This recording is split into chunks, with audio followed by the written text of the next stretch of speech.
baseball basics for you today, presented by Academy Sports and Outdoors, as we welcome you back into Daikin Park for this series finale against the Orioles. Lauren Callender here with you, and today I got the privilege of hanging out with Astros bullpen catcher Javier Bracamonte, who's had worn many hats around this club for the last 26 seasons, and one of those hats that he wears is the club's go-to glove doctor. He is there to repair any glove fixtures that may need to happen, and he showed us just how he does that here today. Check it out. The most thing that bothers is this. Okay. Because the impact on the ball and this. But it take me 2 minutes to go through this really fast. And in this one I had one, but if you notice in this one I double up with double up, you know. But if you notice, you see how the gloves rip in here because the impact and all the spin rate and it's so hard. The other glove, basically this glove pretty soon I don't be able to use it anymore. But because I like this glove so much, because of how I feel and all that kind of stuff, you know. The most they break, like I told you, is this part and the mitt. But sometimes I had to make adjustments around here and here because they get soft. So I had to tighten it to keep it tight, you know. But the most in the catcher's mitt is this part right here. They break so easy because all the impact. Yeah. Oh, wow. I got everything that I need. I got all the leather, the knife, to clean the gloves if I need to, or to cut all, all the pliers, you know. The more important thing, the tools to be able to put gloves to the glove, you know. Everything that I need to cut, then I need to punch. You know, everything that I need. I wanted to ask, where do these, how do you have all these different colors? Do players prefer colors, or is it just something you've accumulated over time? Yeah, we now, because everybody has so many colors gloves, but they want to use the same, like purple, red. We have a lot of orange, a lot of green, a lot of red. So we have all kind of colors, just, but we need to fix it, and we know how the color will fix it no matter what color it is. Yeah. After Javi finished some bullpen work this morning with Tatsuya Imai, he gave us a tour of the Astros bullpen, including the all-important coffee station out there where everyone sits, all the ins and outs of the everyday experience in the pen. He then had a busy morning helping Hunter Brown get ready for his start in today's series finale. Hunter's got your first pitch, and we've got your lineups coming up after the break.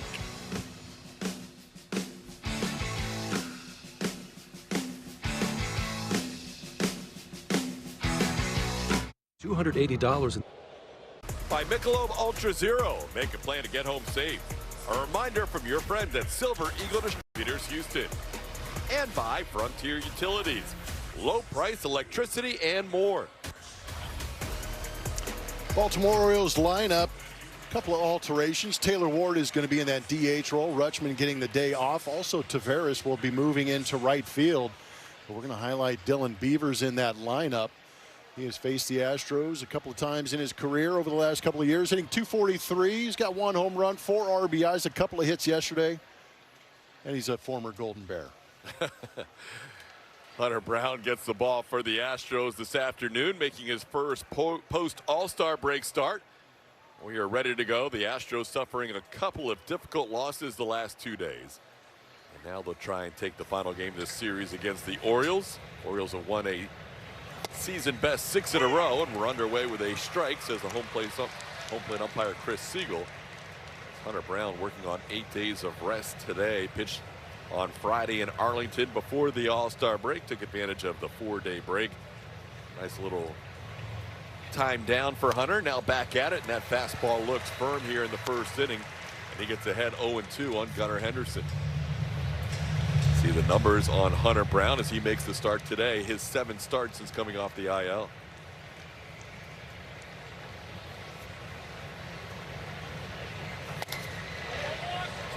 That one up and away. It's 1-2.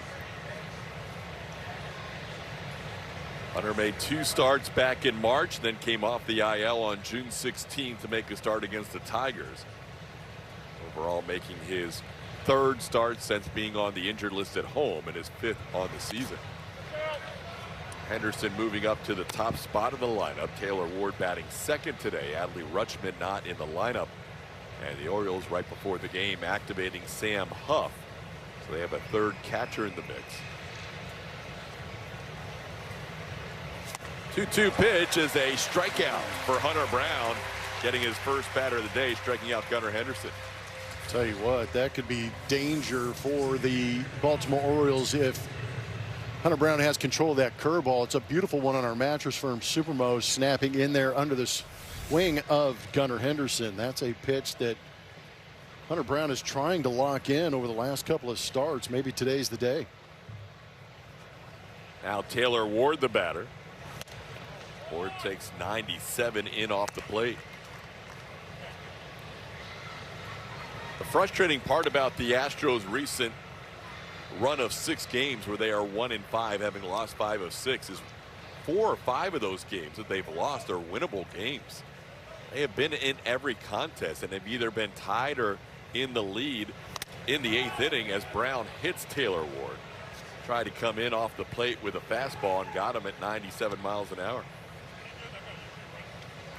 Doesn't phase Hunter Brown. He wants to throw that 2-seamer up and in. This one just got away at 97. Kind of a double whammy with that one skipping off the elbow pad into the face mask of Yainer Diaz.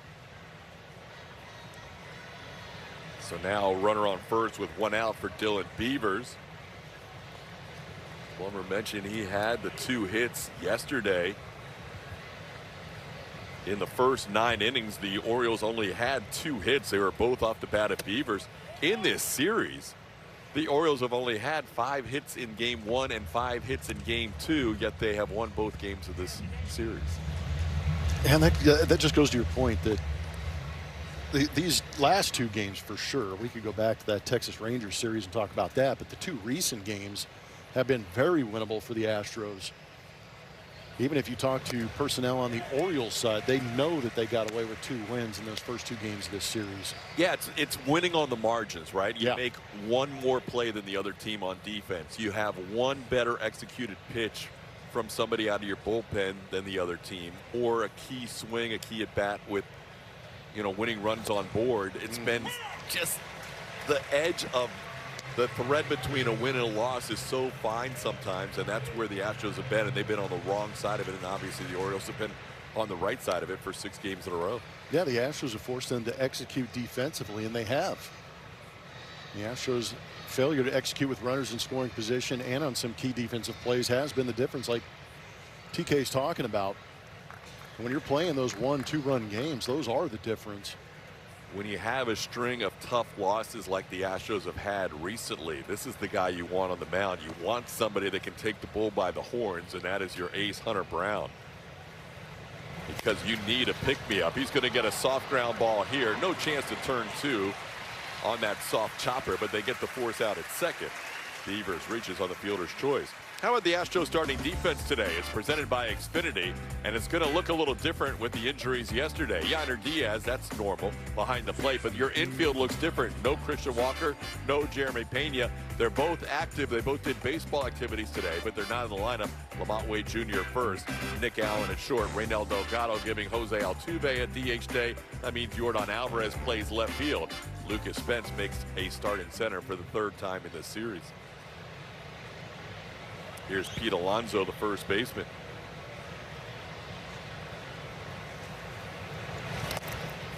Alonso didn't like that curveball. Well, he liked it initially when he started to swing. He didn't like where the pitch ended up. Alonso 0 for 5 with 2 strikeouts in his career against Hunter.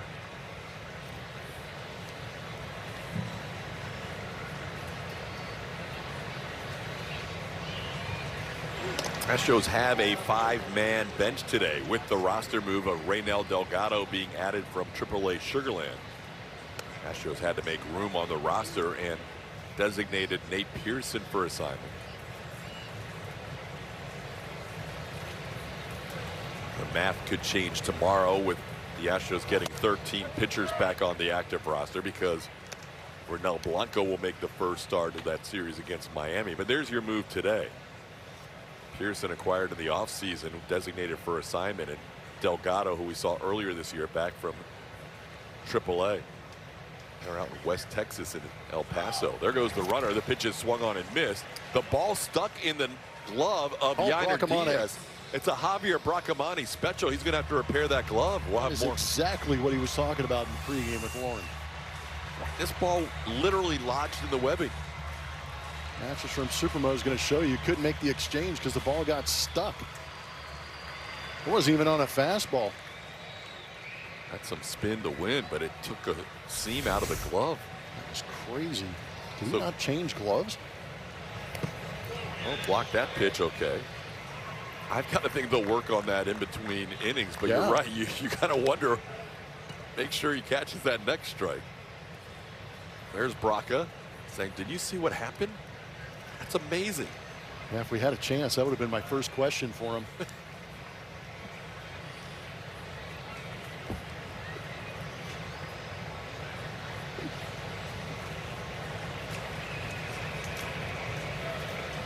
Sometimes they will take that glove all the way to the bullpen mid-game because he is the glove doctor out there, Javier Bracamani. And the focus of today, baseball basics. How about that pitch? Top of the strike zone.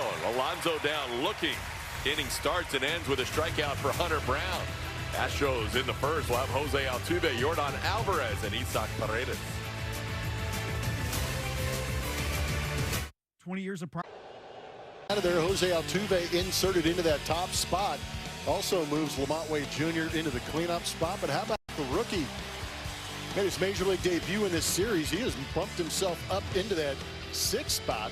He has done a very good job. 3 for 7, a walk, a strikeout. We're still waiting to see that speed and that powerful arm. Astros with their Navy tops today, and Altuve at the top of the lineup as the DH. Altuve leading off for the 32nd time this year. As you look at Brandon Young, the Texan out of Lumberton. It's about 100 miles from here. As he made his first start at Daikin Park last year on August the 15th, and it was an outstanding one. It was his first career win. He went 8 scoreless innings, only allowed 1 hit, didn't walk anybody, and struck out 6. He was perfect for 7 2/3 before Ramon Urias got an infield hit. Altuve taking a pitch that was close to the bottom of the zone. That one called a ball by Chris Siegel. It's 2-1. I think that got a lot of his own. Good take. Astros got back at Brandon Young in his last start against them. That was in the doubleheader in Baltimore, when he gave up a career-high 10 runs in 4 innings. Only 4 of those 10 runs were earned. But the Astros got him for 9 hits and 2 home runs in those 4 innings of work. Jose being patient here in his first at bat of the day with a 2-2 count, hitting in front of Yordan Alvarez.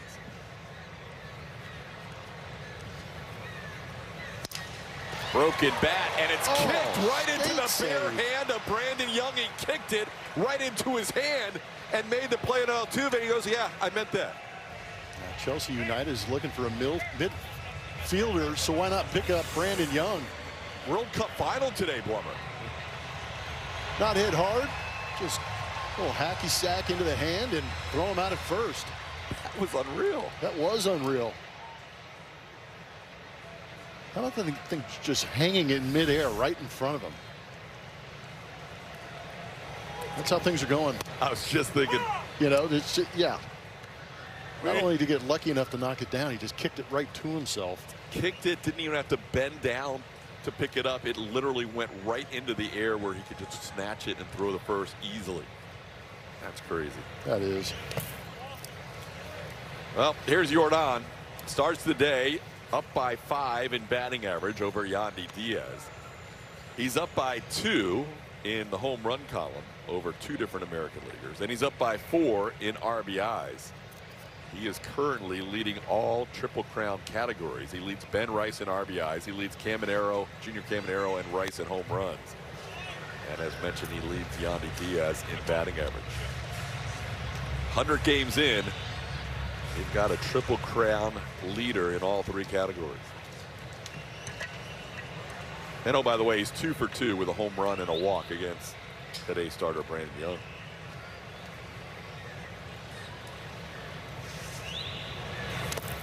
I mentioned he hits .291 with 2 strikes too.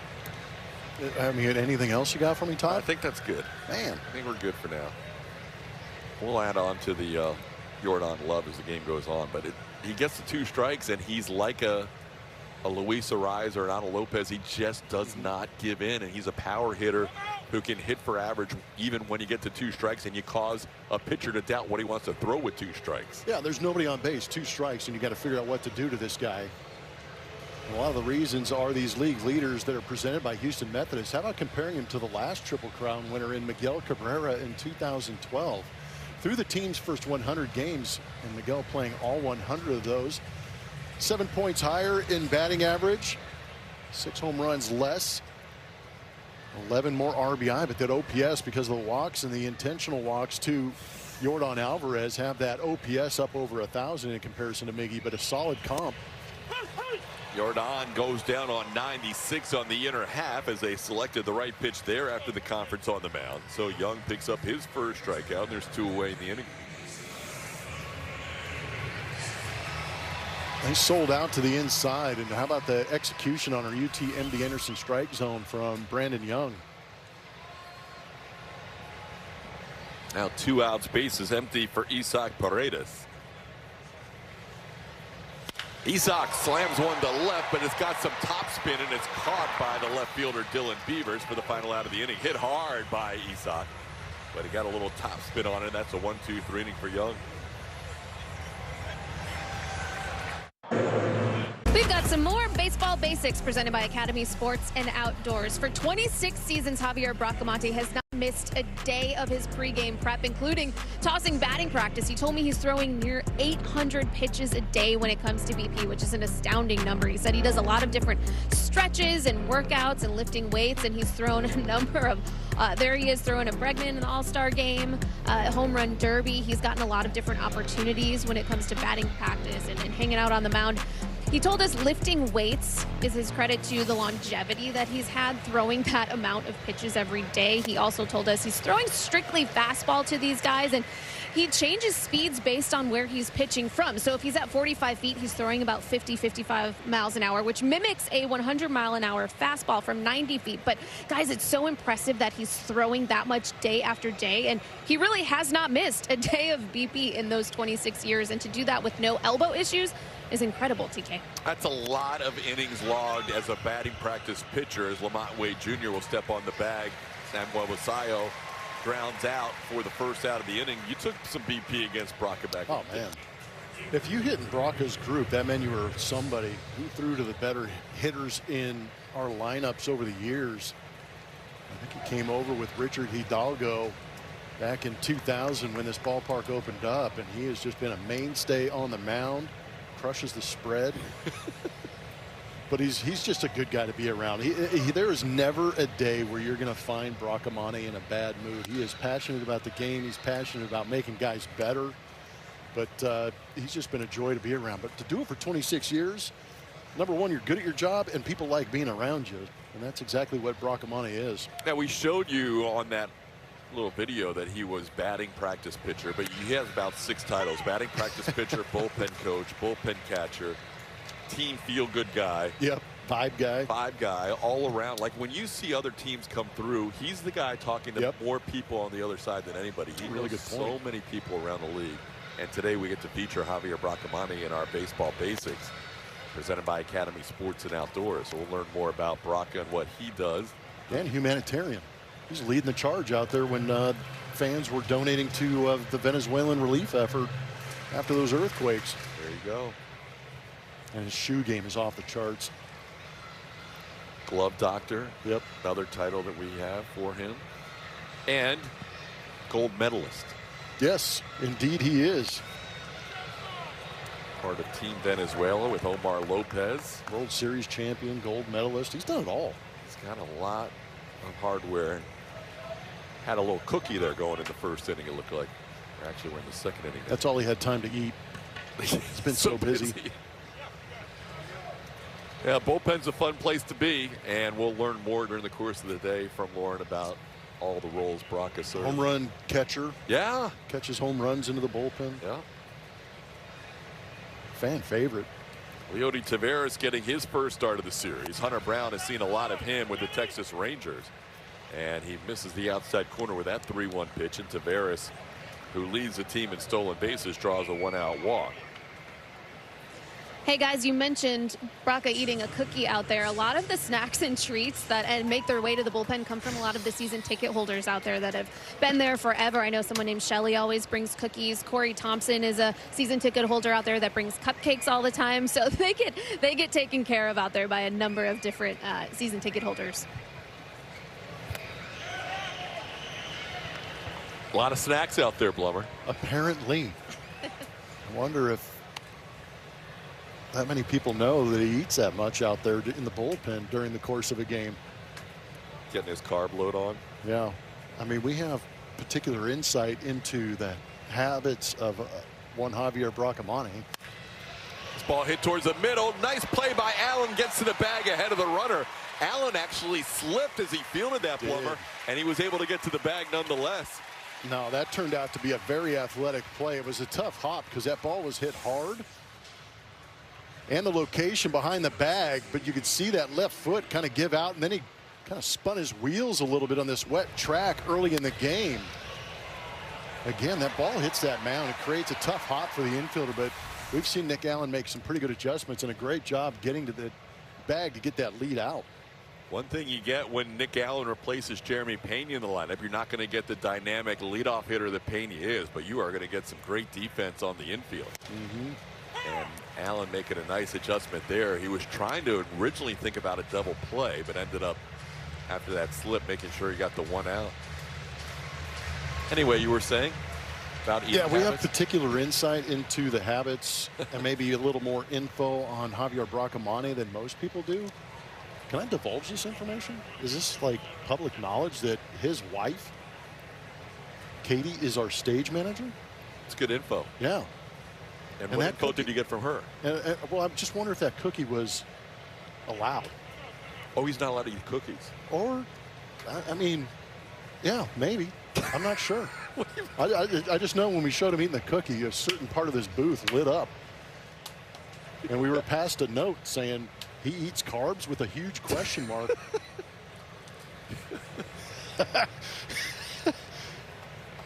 Oh, 1 pitch to Mayo is a swinging strike. 0-2.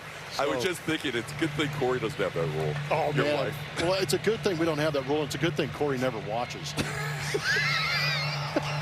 Because you are the cookie monster. I am absolutely the cookie monster. Oh, man. So we might have just dissed Brock, who was so kind to us pregame, giving us all this access. We're videoing him the whole day, and maybe he shouldn't be eating a cookie in the second inning. We're finding out.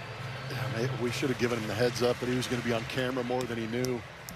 But he seemed pretty proud of it. He had a cup of something and a cookie. He was just like he knew he was on camera. There's places in the bullpen you could tuck away. Oh, yeah. There goes the runner, and the pitch is chopped towards the middle. Delgado has this play on the infield, and he makes it for the final out. So a walk and 1 man left on base. We head to the bottom of the second, scoreless.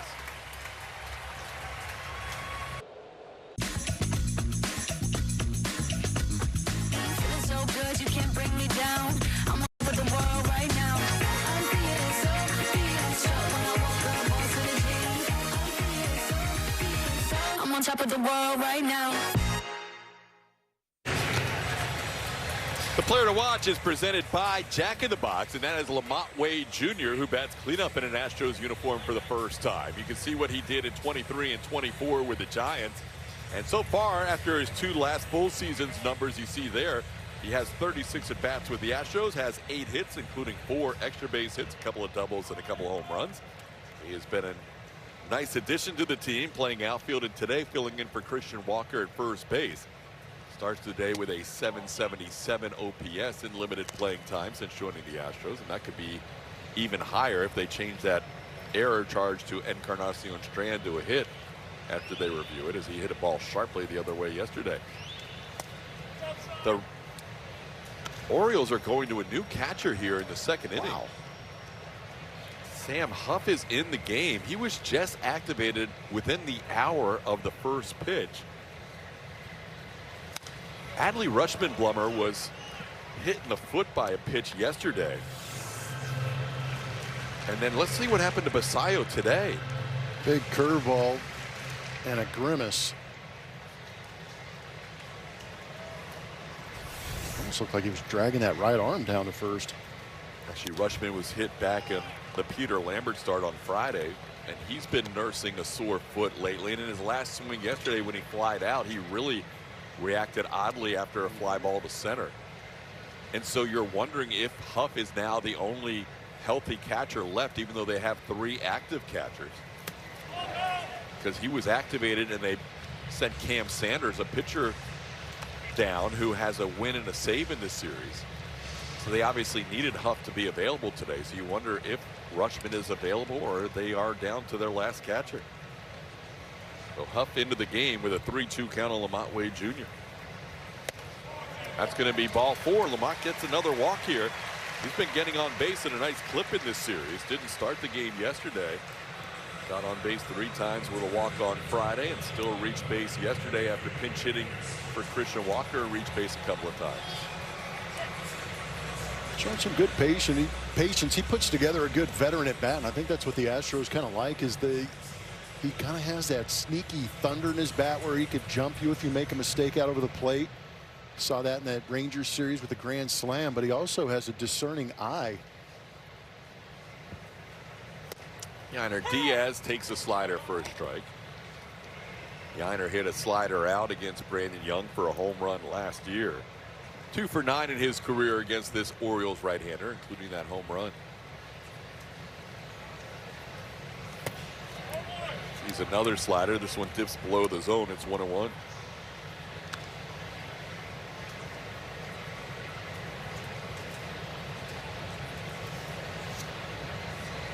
Young making his 16th start of the year.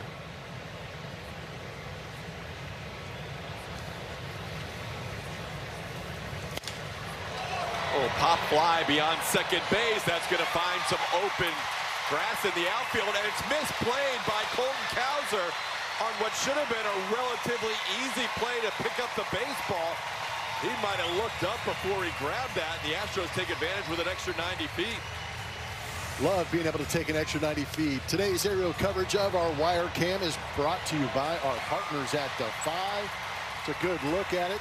Cowser just never watched that ball into the glove, and Lamont Wade on his toes able to gain that 90 feet. So now you've got first and third with the rookie up. Cowser playing center today. Leody Taveras, who's an excellent outfielder, in right field. That'll be a single and an error on the local kid Cowser to put the runner at third, and now Lucas Spence has a chance to drive in his second run of his major league career. Spence is 3 for 7 so far with a walk in his big league career. Goes after that pitch and misses. It's 0-2.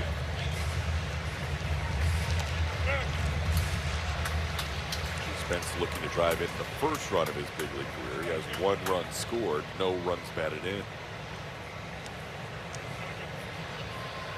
He's got a battle here. He's struck out once so far in his 8 plate appearances, trying to put the ball in play with the infield in. It's off the plate, 1-2. All in all the time is presented by Daly and Black and the Astros with RISP. In 8 July losses, you can see they're struggling driving in that run. They have no problem getting guys on base. 172 overall is not good. Less than 2 outs, it gets a little bit worse at 143. You've got to be able to change those numbers as Honora rings up Lucas Spence chasing that slider down. Slider never got to the plate, but that is strikeout number 2 for Brandon Young. Youngster tried to hold up. Yeah, these are the situations, Blummer, when we talked about the frustrating loss yesterday, and that was one that lingered for a while after the Astros lost 4-2 in 11 innings. You got to take advantage of scoring opportunities. The Astros were unable to do so in many cases yesterday, and here's their first true opportunity today. Well, it can be a contagion sometimes when everybody knows that you're struggling as a team, driving in runners when they're in scoring position. So you start to maybe white knuckle it a little bit more at the plate. But at the same time, there's moments with runners at third base less than 2. And if you're conscious about having a team at bat, knowing that this run will help your team, it usually alleviates some of that pressure. Young getting ahead of Cam Smith 0-2 as he fouls a couple of pitches off. A walk, a single, and an error, putting runners on first and third with nobody out. Young able to strike out Spence, and now he's ahead 0-2 on Cam Smith.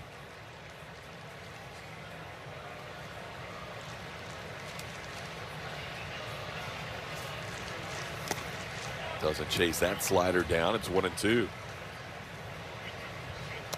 Young is a guy who gets a lot of strikeouts with his fastball out of the zone. He likes to elevate that fastball. And he will get some chase on those pitches up in the zone over that square that you see at home plate. Instead, he dots him up on the outside corner. Cam down looking. Back-to-back strikeouts for Young, and there's 2 outs in the inning. Over 2 with that runner at third base, less than 2. A great job by Brandon Young. You got to tip your cap every once in a while. He just dotted that down in the away corner.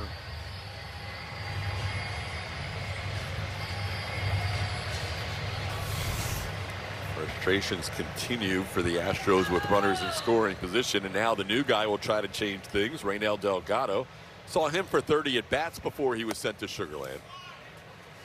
And he is back here with the corresponding roster move, being a pitcher being designated for assignment, Nate Pearson. So the Astros with an extra player on their bench. Delgado 8 for 30 in his time with the Astros, with a home run and 4 RBIs, trying to pick up his teammates here with 2 outs.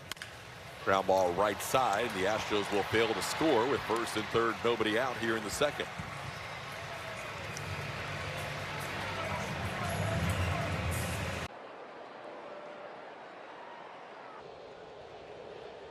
Lambert and Spencer Arrighetti, who we saw this weekend in games 1 and 2. They put up some great numbers combined here at home in the month of July. 22 1/3 innings pitched between the two-thirds, excuse me, between those two. And in that span have posted a combined 1.19 ERA, a 173 opponent slugging percentage. Joe Espada has been especially impressed with what Peter Lambert has been able to do all season. Throw strikes, use his complete arsenal, and isn't afraid of contact. He especially continues to give this team a chance to win and go deep into games. TK.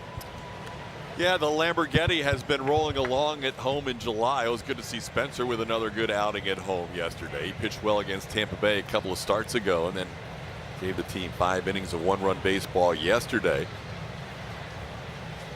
Those 2 guys pitching well enough for the Astros to be looking for a sweep today. Instead, they are looking for a salvage game in this 3-game series, as the offense has not been able to come through with some opportunities like we just saw last inning. First and third, nobody out, and coming up empty with a couple of strikeouts and a ground out. Here's Jackson Holliday, number 9 hitter for the Orioles, taking a couple of pitches off the plate. It's 2-0. Hunter Brown so far, all strikeouts and ground outs. Has not allowed a hit, has hit a batter and walked a batter so far. And he's 3-0 here on Holliday, who has 22 walks on the season to 40 strikeouts.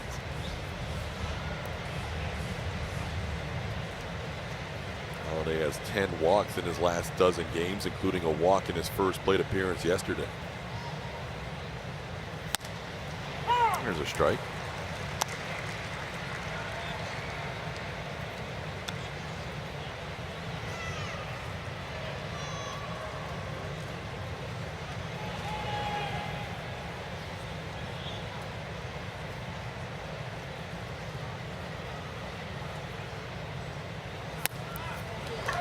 .97 down, and Hunter has walked the leadoff hitter here in the third. Second walk allowed by Brown. Statcast 3D powered by Google Cloud is going to show you how he pitched Gunnar Henderson in that first at bat.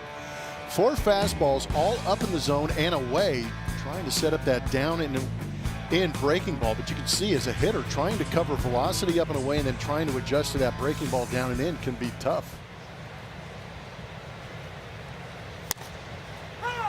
There's a strike. Gunnar Henderson 0 for 11 in his career now against Hunter with a couple of strikeouts.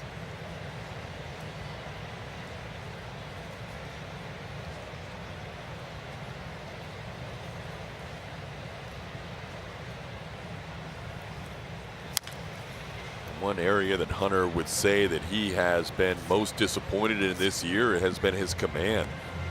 He's walked 2 today. That's now 24 walks in 37 and a third innings. That is not a typical Hunter Brown line.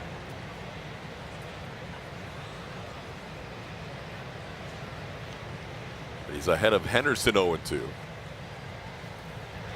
And he gets him to check his swing on a pitch down. Almost got the strikeout. Instead, it's 1-2. Yeah, it's really uncharacteristic for Hunter Brown. He loves filling up the zone with strikes. He's got a lot of confidence. And another thing is, too, somebody who pitches with their fastball as often as Hunter Brown does, that kind of surprising as well that he's missing the zone with that pitch. Yeah, the fastball strike percentage has just not been there so far this year. Plenty of time to go for Hunter. He's still got 2 more months plus another week to go in the season. It's a big jump in walk percentage for Hunter Brown. Usually around the 8 mark, and it's up at 14 as that ball spiked and going to the backstop. You can see his frustration as that ball got away. Wild pitch will advance the runner to second base.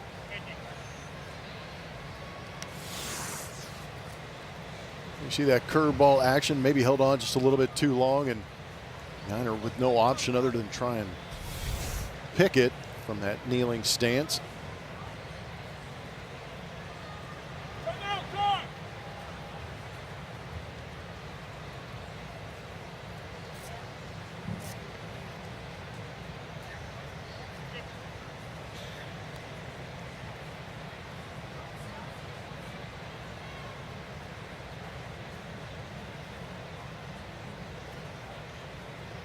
Two and two to Gunnar Henderson.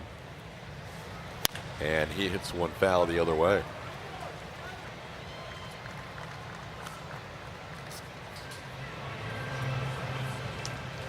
Talking about that breaking ball too. It's a big pitch for Hunter. Since 2023, 59%, 56, 58. It's dropped 4% here in 2026. It doesn't sound like a big number, but over the course of a season, throwing as many pitches as these guys do, it hurts.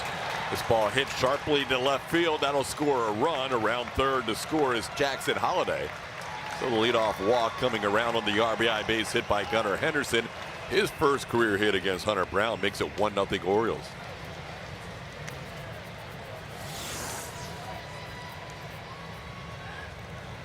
Got a center cut fastball at 97 and just shot that pitch the other way. Beat the infield defense of the Astros.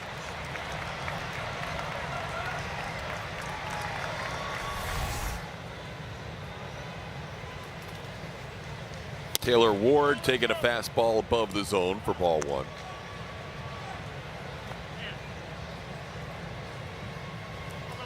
Hunter will ask Yainer Diaz to come out and have a conversation. He thought that last pitch had the top of the zone, but I believe it was a little bit high. Hunter has started 3 previous games against the Orioles, making his 5th overall appearance against Baltimore. 3 starts and a relief appearance prior to this.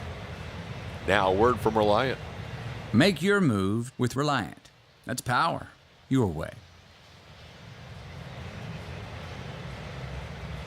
Brown's last start against Baltimore came in 2024. Did not face them last year when he dominated the American League. But his last start was a good one. 6 innings of 1-run, 2-run baseball. One of those 2 being earned, 1 being unearned. But he got hit around by the Orioles in 23. Overall, he's got a 6.38 ERA against Baltimore in his career. Broken bat pop-up. Isaac Paredes in foul territory. We'll put it away for the first out of the inning.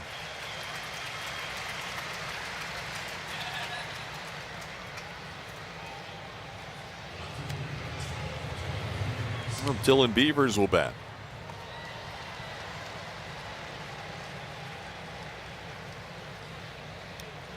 Beavers bounce into a fielder's choice his first time up.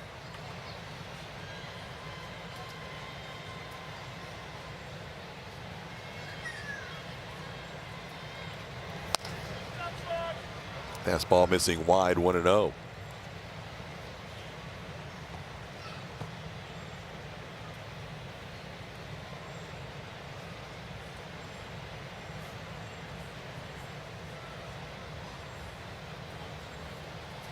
Runner goes, pitches line past Nick Allen into center field.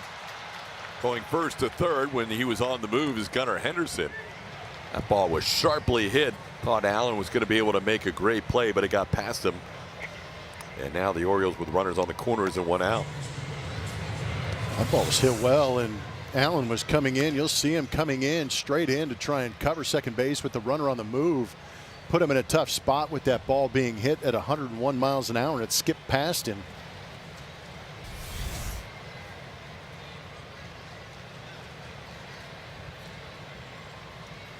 So the second hit for the Orioles of this game and of this inning, and now Pete Alonso, their RBI leader, bats with first and third and 1 out. Astros infield is back. And Alonso takes a fastball in for ball 1.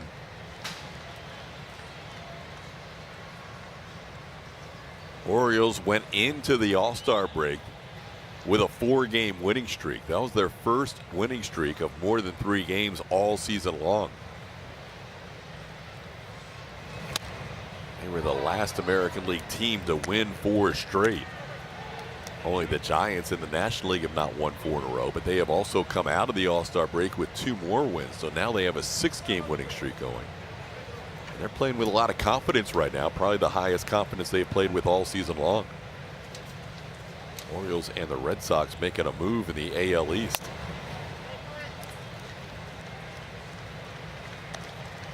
Their longest winning streak in 2025 was 6 games. They have matched that. 3-0 the count to Pete Alonso. Sam Huff, who has not had an at bat yet, is waiting on deck. Runner goes. The pitch is ball 4. They made the play to second, and they're going to say that is a walk. The catcher is challenging the ball call. Catcher is challenging the ball call, which is interesting because if this is not a walk, then the play at second becomes in play. And there was no call by Bacchus, I don't believe. Bacchus didn't make the call, but in his head he knows what happened. So this is going to get overturned, and now Bacchus is calling him out. That's a huge challenge for the Astros. Call overturned, runner out at second. Double whammy right there. Yiner with the call at home on the challenge, and the great catch and throw. He played through the whistle and got the tag on that base runner. A great challenge benefits the Astros with the call and the throw out at second base. Craig Albertez out to have a word with the home plate umpire Chris Siegel, but Albertez is claiming that Bacchus ruled safe, which was never the case. Bacchus just didn't make a call because he checked in with the home plate umpire to make sure it was ball 4. Well, this is a terrible jump by Beavers. That leg is up and then he goes. He would have been out either way. He didn't slow down because of the call at home plate. Yeah, see, Bacchus never makes a call. He doesn't. He put his hands out right there. Well, he was saying, I'm not making a call, I think, because he looked into home plate, saw his ball 4, and say, maybe he confused Albertez with that hand signal. But here's the thing, even if he called him safe and he changed his mind, it doesn't matter because you're going to review it anyhow. Well, I was going to say, on the Astros side, if they do all of a sudden make an incredible decision to leave that runner at second base, and watch Yiner heads up. They will challenge. Yiner, as that play was being made at second, challenges right away. So good job all the way around. I understand how Albertez could be confused based on the hand signal, but Bacchus looked into home plate, made sure it was ball 4, and then said, I'm not going to make a call here, but his hands went out to make it look like a safe call. And you have to say that in the moment because of the call of ball 4 at home plate, because you don't want to give the impression of the base runner to leave the bag. Right, you're safe. Yeah, you're okay stay there, for now. You're okay figure for this now. out. Yeah, good point. And again, Albertez, even if he gets that call changed to a safe call on the field, it's going to get overturned based on a challenge by Joe Espadas. Yeah, now Joe's coming out. Do I need to challenge this, or is it okay? We figured this out. We're good. Okay, play ball. As Diaz says, we're good. And the base runner is off the throw, then the immediate tap to the helmet by Yiner, but you could see Bacchus turn around, and as soon as he saw ball 4 was called, he gave the hands down sign saying, okay, Ball's dead. Stay at the bag. But a good job by Yiner tapping that helmet pretty quick. Yeah, good play all the way around by the Astros, and now a 3-1 count on Alonso. It would have been bases loaded and 1 out had that been a ball 4. Instead, it was a huge overturn. Now a runner on third and 2 outs. And Hunter can see his way out of the inning with only 1 run if he can get Alonso here. That just missed the top of the zone, and another challenge by Yiner. Yiner's feeling frisky back there. He got 3 overturns yesterday, and he's going for 2 in the same at bat today. ABS powered by T-Mobile. Do it. The pitch is a strike. Houston has 2 challenges remaining. How about Yiner? Dude, I'll tell you what. Alonso's going to need new Velcro on that shin guard. He's been taking that thing off and on twice already. He's been down the line twice. Yiner with a throwout and 2 ABS overturns in the span of 2 pitches. Here we go. Now a full count. Alonso better be ready to swing. Oh, he missed in after all that. Hunter got 2 calls overturned. Chris Siegel called 6 balls in those 6 pitches to Pete Alonso.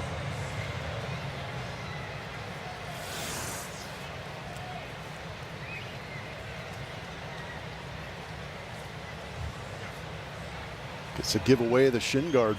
It's exhausted. By the way, that's Jason Bourgeois over at first base in the coach's box. Bougie. Good teammate. Good Astro. So now Hunter will go. There he is. Now Hunter will go after Sam Huff, getting his first at bat, and Huff takes a called strike. So we mentioned when Huff came into the game for Samuel Basayo, who, by the way, had to leave the game with right shoulder discomfort. Huff was just activated less than an hour before the game today to make sure they had a backup catcher. We're not sure about Adley Rutschman's status. Alonso's going to try to steal a base, and he will be safe at second. Delgado says we may want to challenge this. A run scores on the double steal. Gunnar Henderson coming across the plate. As he stole home after Pete Alonso went to second, Delgado was convinced they had the tag on him and wanted a challenge. Meanwhile, a run was crossing the plate, and the Astros will not challenge. That was another opportunity for Pete Alonso, who was just drifting off first base. If we go back and watch that other replay, if he would have stayed on Alonso, he would have gotten him. He was off the bag a couple of times. But Alonso was just drifting off first base and had about a 20-foot lead, and Hunter Brown just didn't see him. Delgado was convinced they had the out, but he did not come up firing for Gunnar Henderson trying to score there. A lot happening here in this last few minutes of this inning. Put a lot of pressure on us, TK. So the initial tag, he's safe, but if he keeps that glove on him, yes, he's off there, he's off there, man. Yeah, that's a good point. If you're going to forego not making the throw home, yes, you got to keep the tag on the whole way. So a double steal gets the Orioles the second run. It's 2-0.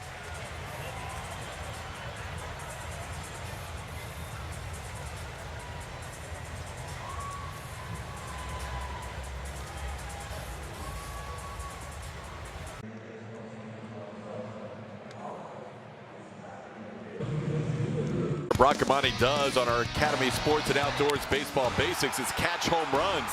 Caught this grand slam by Josh Reddick right there. He was fired up along with the rest of the people here at Daikin Park. Crowd goes crazy as Braca has made his share of home run catches out in the bullpen. And our buddy Josh Reddick, who was on some of our pre and post game shows last year, featured this week with his son Maverick in our Astros bases loaded out there. And what else do you have about Bracamani catching home runs, Lauren? Yeah, guys, we've seen him make plenty of home run catches out there in the bullpen, but here's a fun fact. I don't know if you knew this, TK. The very first homer he ever caught in the bullpen was hit by Jeff Blum, which Blummer was pretty surprised to hear today. I'm not sure if you knew that, but yeah, his first one out there was a homer that came at the hands of Blummer. Pretty cool stuff. This is going to be a challenge by Nick Allen, and he's going to win this challenge as it's overturned. How about you, Blummer, being the first Bracamonte home run catch? Yeah, I knew he caught a couple of them, but I didn't realize I was the first that initiated the process. There you go. It's outstanding. Part of history. Yeah. Nick Allen challenged the first one, is not going to challenge this one, as that caught the bottom of the zone. It's now 1-1.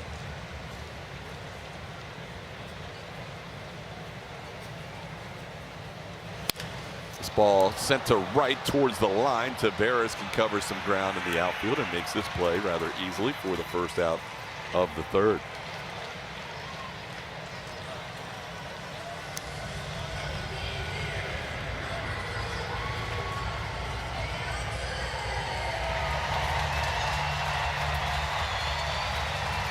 One out. Here's Jose Altuve. He bounced back on a very acrobatic play by the pitcher Brandon Young his first time up.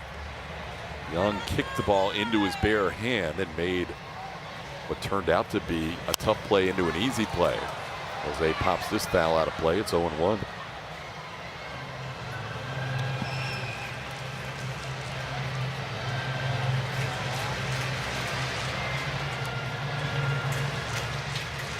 That Pete Alonso stolen base, he has 2 steals in this series and 4 in the season. He was basically challenging Hunter Brown as he kept leading off first and eventually went to second. There were plays that could have been made at home plate too on Gunnar Henderson as he was coming home, but the Orioles literally stole a run there with Sam Huff batting in the 5 spot. Not a bad idea because you had the speed of Gunnar Henderson at third base, so you could take a chance right there. They did, and it worked out. Orioles have done everything right in this series.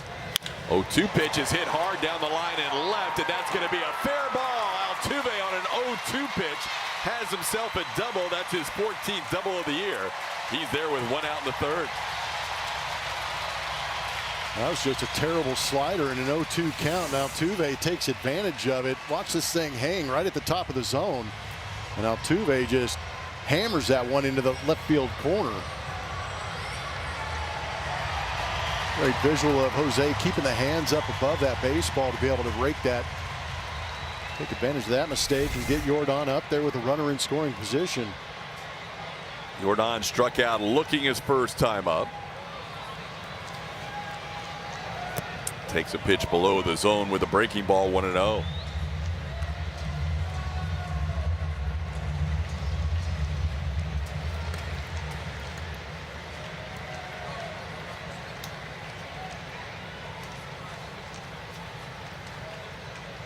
That ball hit to right field for a base hit. That will score Altuve. Jordan Alvarez with RBI number 73. As he drives in the Astros' first run of the day, it's now 2-1. Thank goodness for that guy.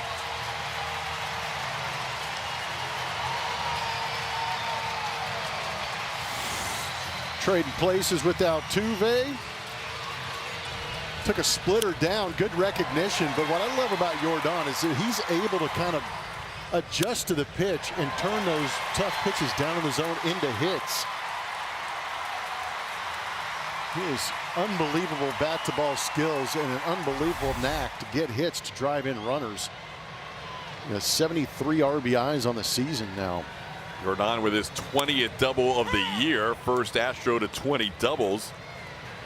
Leads them in that category as well, along with everything else it seems. Now Isaac Paredes with a tying run at second base and an 0-1 count. He hit the ball hard his first time up, but he lined out to left. Paredes takes a pitch up and in. It's 1-1. Well, a nice answer so far for the Astros, getting at least one of those 2 runs back.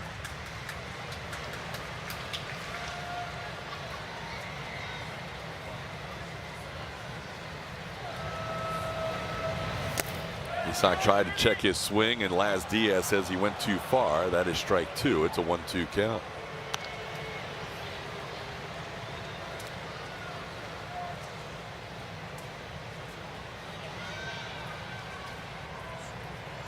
Isaac hitting the hardest baseball for either side in his first at bat but lining one to Dylan Beavers and left.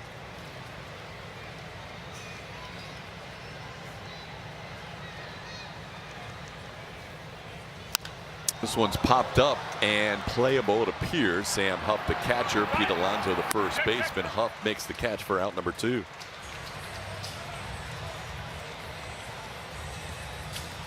Outfield arms are presented by Lone Star College. DK mentioned that Taveras is out there in right field. He's got a rocket of an arm, and he's athletic. Charges that ball well. Beavers moving from right to left. He and Cowser are going to be those yellow lights out there in the outfield. Might take your chances if you have a little bit of speed against them.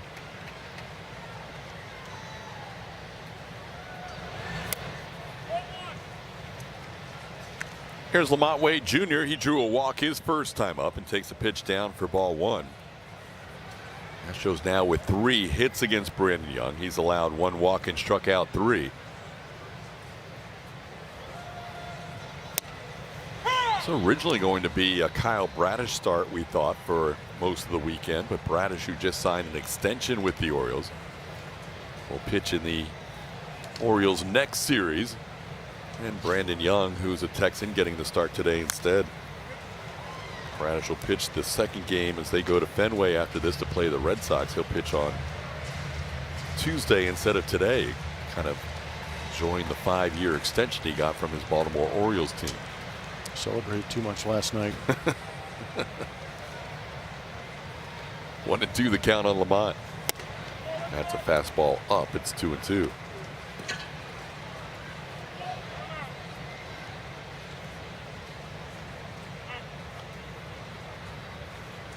Lamont has as many walks almost as hits so far in an Astros uniform. 8 hits and 7 walks.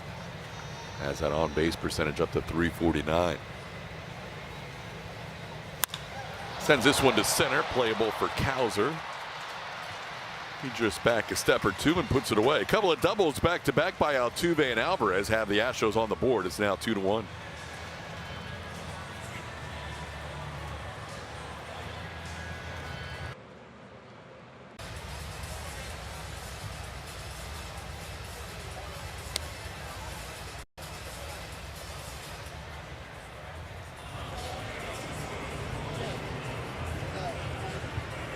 The Junior Shooting Stars Dance Clinic returns this summer. Sign your child up today to learn a dance routine they'll perform on field prior to an Astros game. Register now at astros.com/dance. TK?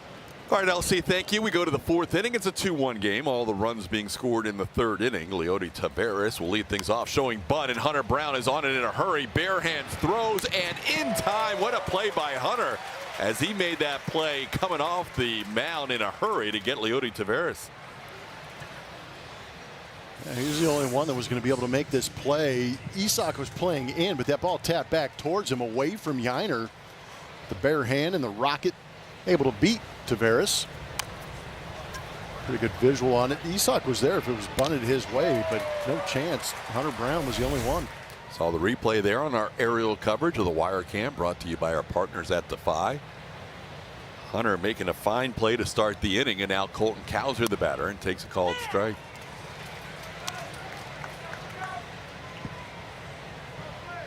Colton hit into a fielder's choice. Nick Allen making a nice play his last time up. This one off the plate, 1-1.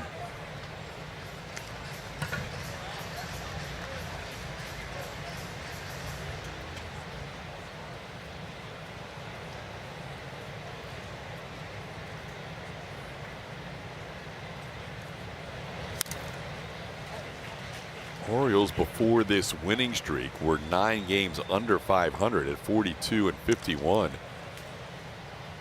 Now Craig Alvarez and his coaching staff feel like they will be aggressive at the trade deadline, where originally they weren't sure. They're only 2 games back in the wild card. And right now the Red Sox own the 3rd wild card, and they're on a 12-game winning streak. They've come out of nowhere to gain that 3rd wild card. Red Sox were 11 games under when that winning streak started.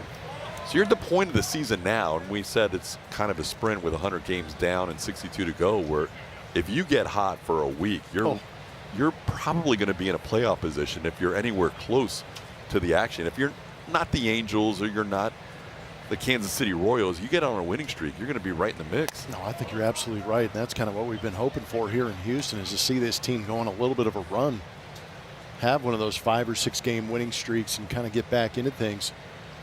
What would have been interesting is if the Astros were able to take a couple of games from Texas.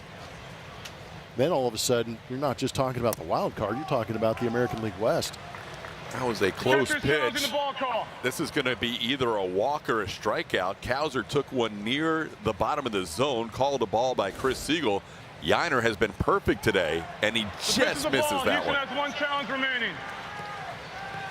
It's going to be a walk instead of a strikeout. Hunter has walked his 4th of the day.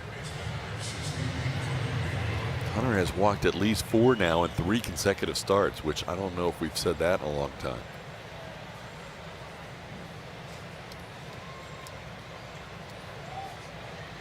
So now a runner on with 1 out, and Kobe Mayo, the batter. He takes a pitch up and in.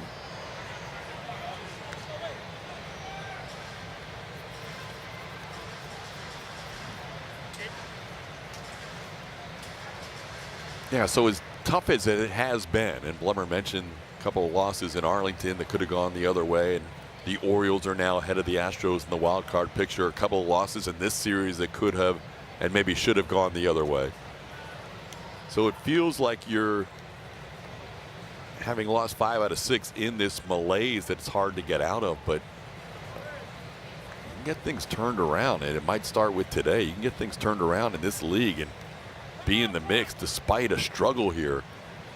The frustrating part is it's both encouraging and disheartening that when you lose 5 out of 6, you're not further back, because you're like, man, yeah, true.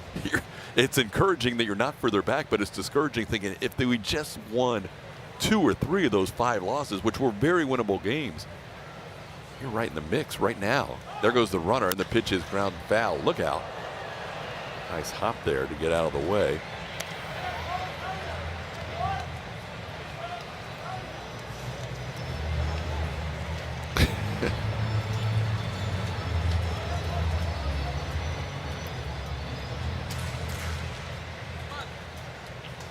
Counts 1-1. I think it's frustrating too with some of these losses. You can go back and point to a play and say, that's where we missed our opportunity too. Yeah, 100%. Well, I clipped him. That'll be the second hit by pitch to go along with 4 walks. As Hunter's command issues continue to surface here in July. Just try to get in on the hands of Mayo. Instead, he clipped him on the hand, it looked like. Well, just got the knob of the bat. Well, we might have a challenge. Yeah, I think that's Laz is coming in. All right. We're going to get a challenge. Houston is challenging a hit by pitch. Astros are saying that hit the bat, not the hand. And Hunter Brown's hoping this gets overturned. Let's see if we can get it. Watch this. Ooh. Did it move the pinky finger? I think the vibration of hitting that end of the bat, he's choked up pretty good. It almost knocks the bat out of his hand. Oh, yeah. All right, here's a good look.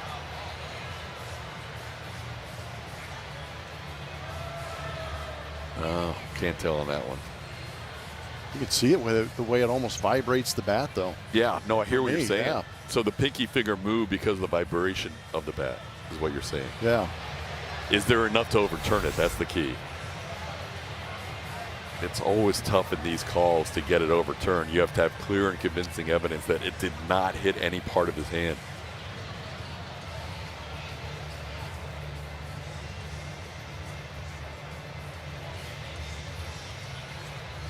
As Diaz talking with New York, he's the crew chief.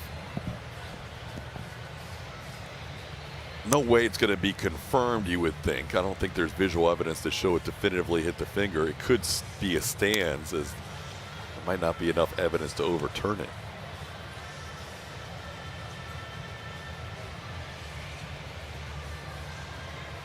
I feel like this one, the more New York looks at it, the more it might benefit the Astros, because that initial shot looks like it did hit the bat.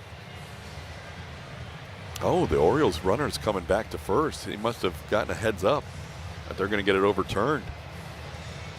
Colton Cowser's all the way back to first, and he's pushing Kobe Mayo off the bag, saying, "This is my bag. You're going to have to go back and hit." Let's hope so. He's almost flinched like he was coming home. There we go. Ah, this is a good tell. What do they know that we don't? Tell us, Laz. Here we go, Laz. To view, it is a foul tip. The count will be 1 and 2. There we go. There we go. Nice. Good challenge by the Astros video crew. Well played. So that is not a hit by pitch. Instead, it's a foul ball. And they had to confirm that the count is, in fact, 1 and 2. That was the other thing that they were confirming. Where were we in the count after that hit by pitch that turned into a foul ball? And we've seen some Oriole hitters have to re-gear up. It's been a couple of times. Odd couple of innings, Blummer. Yeah, well, you could say I would go back days, if not weeks, TK. But you left us hanging in Arlington, so. And Julia left us hanging here. Yeah. Not that we don't love Lauren Calendar. We always love when she fills in. But yeah, absolutely. Julia's missed some craziness. I think she's got her own craziness. Good point. But yeah, it's been pretty wild. We've seen some plays that have needed some explanation, both from us and maybe internally on some of these teams with some of these plays that we've seen. So Mayo now with a 1-2 count. Cowser a decent sized lead at first. Hunter with a long hold, and that is a fastball away. It's 2-2.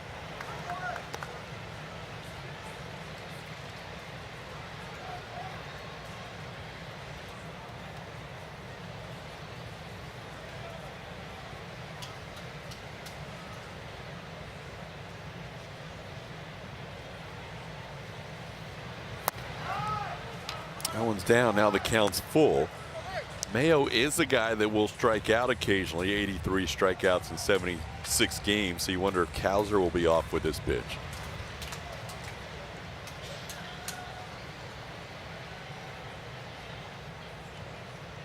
He goes. Pitch is swung on and missed. There could be some interference. No interference called by Siegel. The throw goes to the outfield. Yiner looked like he had the hitter in front of him at home plate, but it was a clean place as a home plate umpire. That'll be a stolen base for Cowser and an error to allow the runner to go to third. Had to hold his ground with this curveball coming in. You can't come out and get that, so he waited for that swing and miss from Mayo. And Mayo does kind of get out over the plate a little bit, but holds his ground. And unfortunately, that throw gets away. Now the 9-hitter Jackson Holliday will bat.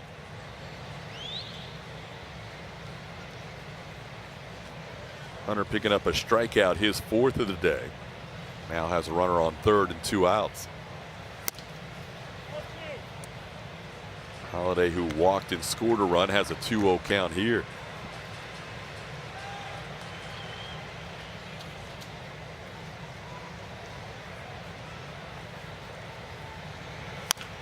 Towards third, glove by Paredes. His throw right on the money, and that'll do it for the Orioles in the 4th. 1 walk, 1 left on. We head to the bottom of the 4th inning in a 2-1 game.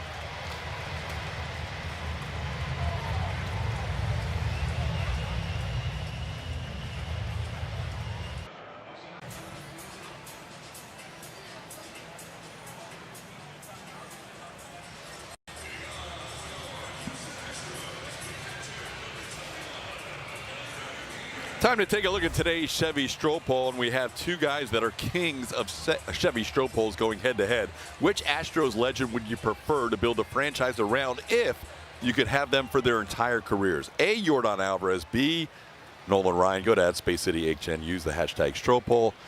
We have about 45 minutes left for you to vote. We'll have the results later on. That'll be a tough one. Neither one of those guys hardly ever loses a Stroll Poll. They go head-to-head today. Yiner Diaz leading off as we head to the bottom half of the 4th inning. Yiner looped a single into center field his first time up. Brandon Young's had a lot of time to wait in the last 2 innings between challenges and replay reviews. This ball sent into center. Played there by the center fielder Cowser. Yainer Diaz retired for the first out. Young had a 16-minute 42nd inning in the top of the third to way through, and last inning was just under 10 minutes. He's had his share of rest heading into the bottom of the fourth. Here's Lucas Spence.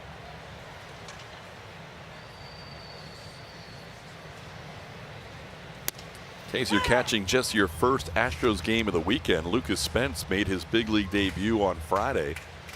Has his dad and his sister in attendance, and Spence picked up a base hit against a lefty in his first major league game, then got his second major league hit against a left-handed pitcher. Spence has done a good job. He had hits in the 5th and 7th innings yesterday. He's played some solid defense in center field. 23-year-old out of Chicago. He'll be happy for that first road trip going to take on the White Sox next week. Because the hotels will be better? Oh, because he's going back home. He's got a combination of things. Yeah, it's a good trip. I'm going to assume he's going to be in the team hotel and not stay with his family, and that's a good hotel in Chicago. You ain't lying.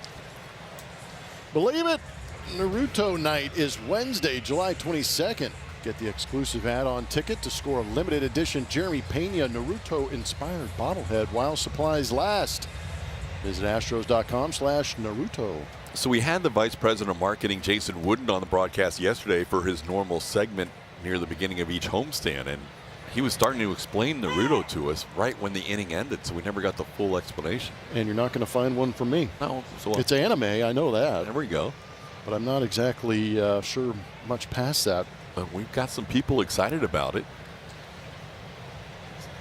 And Jeremy Pena, whenever he's involved in a bobblehead, that usually goes very well. You are correct. 1-1 the count to Cam Smith. Cam struck out looking on a pitch on the outside corner his first time up. Now one backs him off the plate. It's 2-1.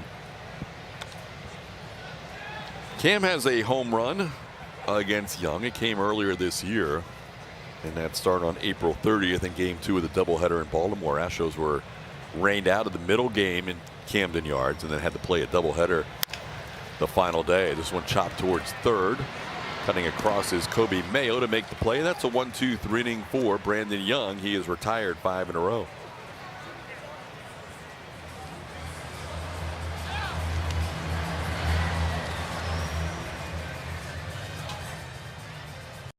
Continue to feature Javier Bracamonte, and how about the fact that he has catches with fans all around baseball. This one happened at Yankee Stadium, and I'll toss it around to kids wearing gloves. And this doesn't just happen in New York, it happens wherever the Astros travel. Bracamonte, the ambassador to the fans, another title. Yeah, as busy as he is, and we talked about him being, he still makes time for the fans. He understands how important they are to this game, and obviously him being in bullpens around the league, so much more access to be able to interact. So credit to him for taking the time to do that.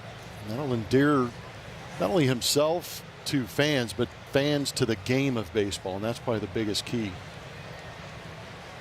And he knows the regulars out at the home stadium too that are around the bullpen. Yeah, well, because they provide cupcakes and oranges, cookies, other snacks, those, yeah. Coffee, that's good too. 2-0 the count to Gunnar Henderson. He knows them by name. Of course, he knows all the season ticket holders. This one hit sharply, but right there is Reynel Delgado who makes the play for out number 1. How about in Javi's own words about why he makes time to have catches with fans around the country? When I was a kid in Venezuela, I went to the ballpark, and I see a lot of players did it, and I did it being a kid, and I think it was pretty cool. And I think I'm trying to keep that memory for a lot of kids. And I got dads that played with kids back in the day. Say, my kid's in college. He remember what you're telling him, blah, blah, blah. I had recently one kid in Toronto that I played catch with him a long time ago and went viral. But that kid's in college. He's a pitcher. And his dad sent me a note the other day, hey, my son is so grateful. Everything what you tell him back when he was a kid, it's the same thing that, he's preaching right now. It's pretty cool.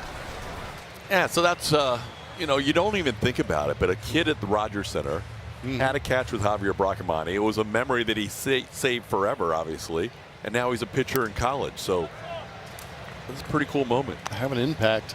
Yeah. It's pretty impressive. I've also heard a story about Bracamonte and Ron Gardenhire, and I wanted to ask Javier about it, and I'll have a chance maybe tomorrow, the next day, whenever it may be. But when Javi was a young, maybe 7, 8-year-old, and Gardenhire was out in winter ball, gave Javi a glove, I think. And that's kind of what turned Javi into the fan that he is and the person he is. Seeing Ron Gardenhire kind of offer him that glove as a young kid growing up in the game. We saw the gloves pregame from Lauren that he cherishes, the one Salvador Perez glove for obvious reasons.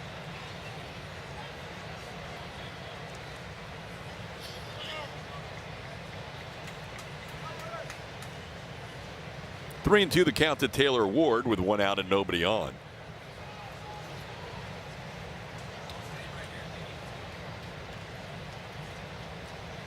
Ward is a guy who leads the American League in walks. He's been hit by a pitch and popped up so far in this game.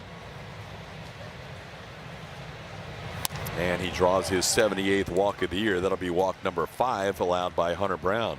What about that other glove that you showed off pregame? Story behind that, Lauren? Yeah, guys, he showed you the glove that obviously Salvador gave him, but then there's this one that has someone locally here painted this one for him. There's flowers that represent family members. There's a bird of paradise, I believe he said was his mom's favorite flower. Of course, there's the bird up at top, paying homage to his home country of Venezuela. So someone here painted that for him to represent different parts of his life, and he cherishes that glove very much.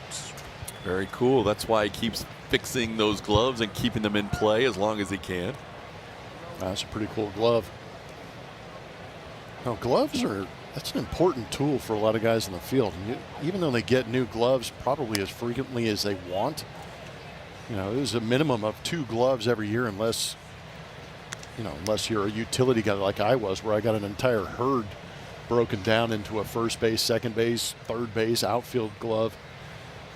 But if you get comfortable, like he was saying early in the game, when your hand fits in there perfectly and you catch it in that one spot, the same spot every single time, you want to keep that glove as long as you can.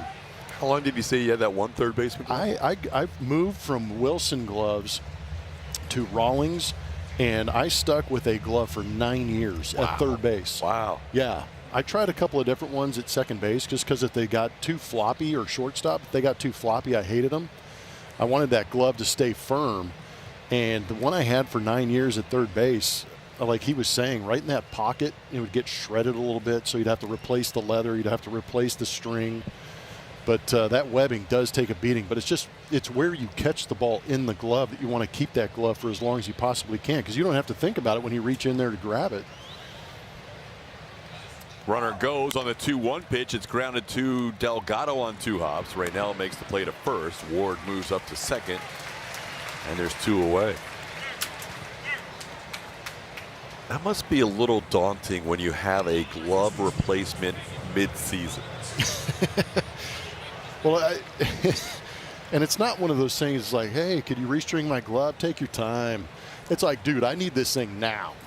And and you got, what's crazy too is as soon as you get it restrung, you got to play catch with it a little bit, and then all of a sudden the strings kind of stretch out. You got to retighten it, so it's a whole process. But yeah, there's a little urgency behind some of those restringing the webs. If Yiner needed his glove restrung today after the first inning, Lauren, how long does it take Javier to do it?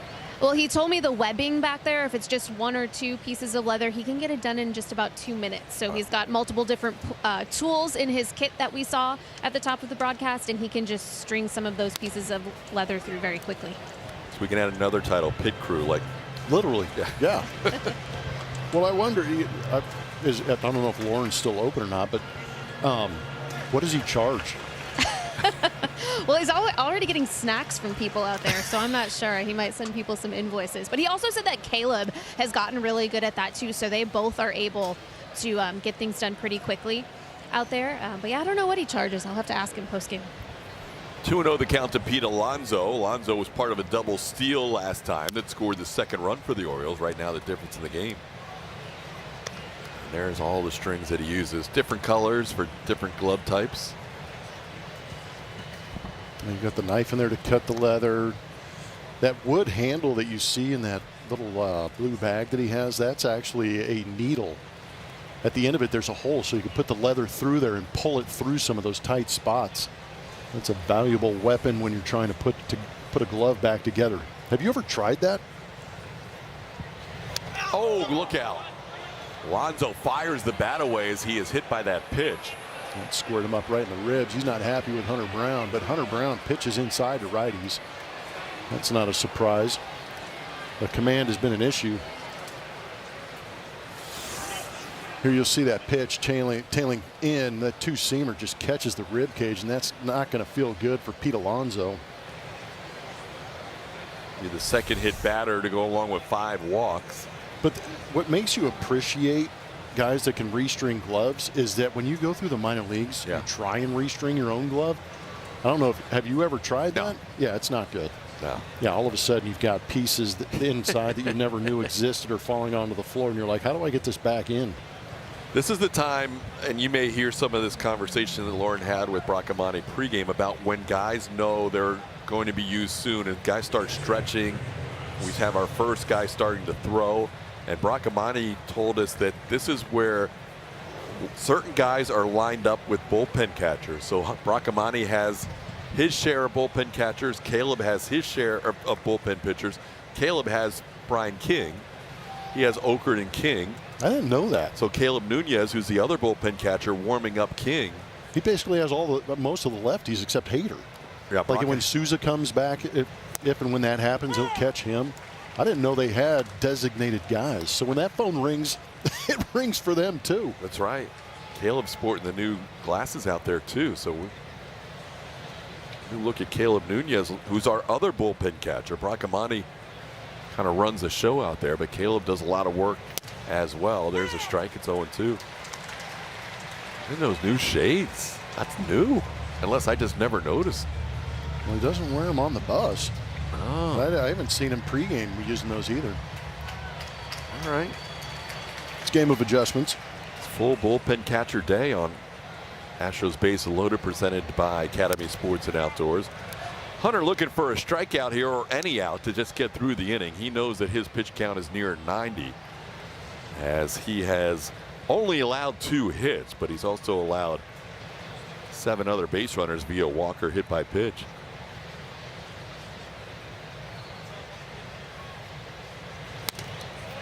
Fastball rides high. It's 2-2. The velo definitely still there, but Hunter, you can see at times still kind of searching for that command that we saw in 2025.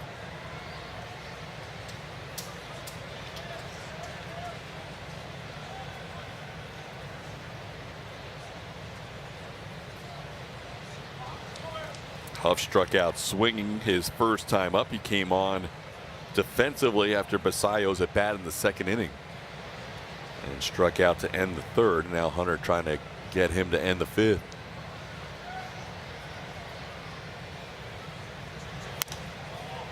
.98.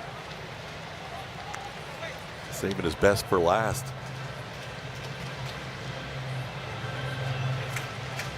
And Hunter Brown's speed, it was 97.6. He does not like to round up. He wants to call it like it is. But yeah, the little bit extra here trying to put Huff away and finish this 5th inning.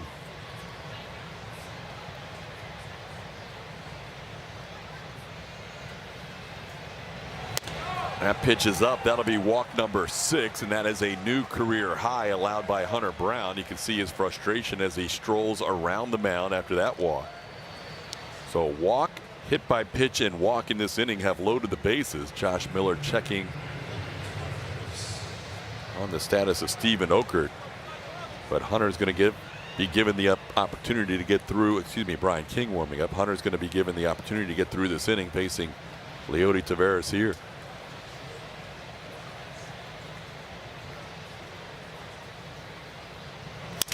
That ball hit the other way and is going to get past Nick Allen and score 2 runs. In across the plate is Taylor Ward. Following him is Pete Alonso. And the Orioles take a 4-1 lead. Not hit hard and maybe lost his bat on the broken bat, but Taveras singles home 2, and that'll be the last batter Hunter will face. There's a pitch, changeup out off the plate, but Leote goes out and gets it and just puts it through the infield. Who was playing him to pull. And with 2 outs, everybody off on the swing, Alonso scores easily. Well, the frustration continues for Hunter Brown in 2026. He will leave down 4-1. Brian King will be on to face Colton Cowser when we come back.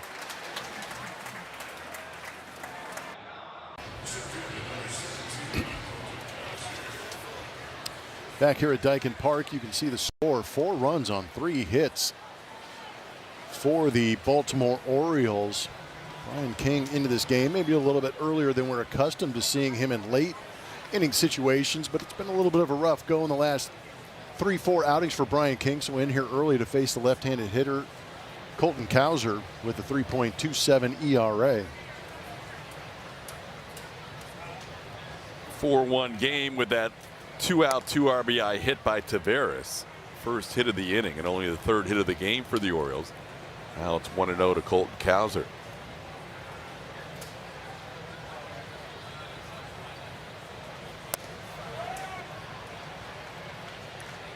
King pitched an inning in the game on Friday. Did not face Cowser, but faced 5 batters. Gave up a go-ahead home run to Taylor Ward in that outing. 2-0 grounded towards first. Backing up is Lamont Wade Jr. Needs help from King covering, and he gets the bag just in time to get the final out of the inning. Orioles scored 2 and lead at 4-1, and we are halfway home.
What's on Tap is presented by Lawnmower Blonde, and after a slow start to the year, how about what Cavan Biggio has been doing for the Sugarland Space Cowboys? He has had an OPS of over 1,000 in May, June, and now July. If you add up those 3 months together, you can see in 54 games, that's a long stretch, hitting over 300 with 1,051 OPS. Second highest OPS since May the 1st in the Pacific Coast League. That's a pretty good run. Cavan has been rolling, drawing walks, hitting home runs, and he has been on a heater in the PCL. The only guy with a higher OPS since May 1 is a Colorado Rockies catcher, Zach Beam, in that stretch. So Astros Hall of Famer Craig Biggio's son Cavan doing some good work at AAA in the last 3 months. Astros now down 4-1 as we start the bottom half of the 5th inning. Brandon Young starting out. Reynel Delgado with 3 pitches off the plate. It's 3-0.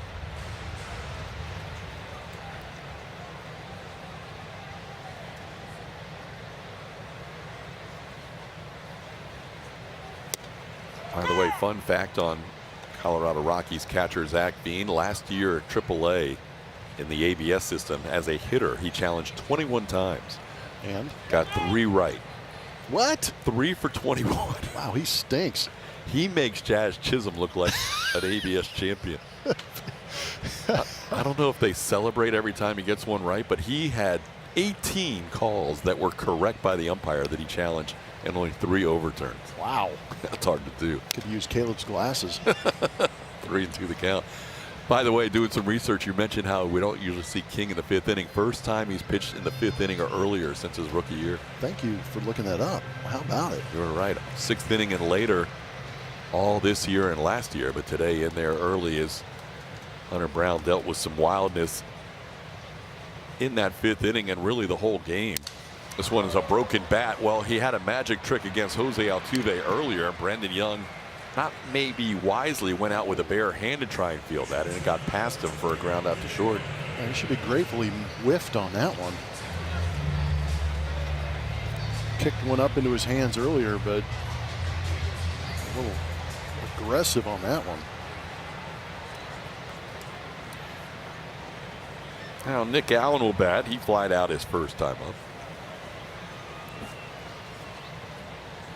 This ball hit hard to left, one of the better struck baseballs of the day, but Beavers is back there to make the play. Astros have hit a couple of line drives to left. One by Paredes, one by Allen with nothing to show for it. Houston's most unique holiday celebration is back. Enjoy the Astros Light Up the Park presented by Houston Methodist. It's at Daikin Park from December 4th through January 3rd. Perfect for all ages. Take advantage of buy one, get one tickets now through August the 2nd by visiting astros.com/lightupthepark. Jose Altuve has scored the Astros' only run of the game as he doubled and scored on a Yordan Alvarez double his last time up. Fouls the first pitch away. It's 0-1.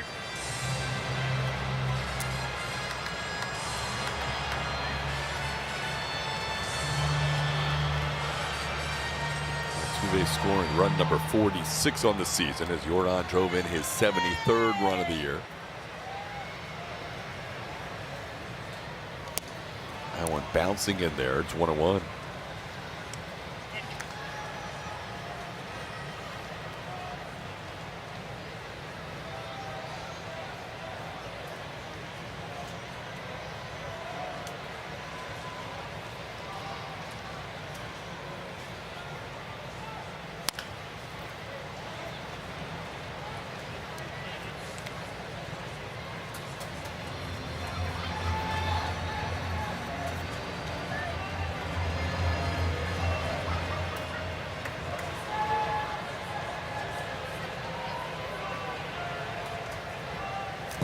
Jose down on strikes.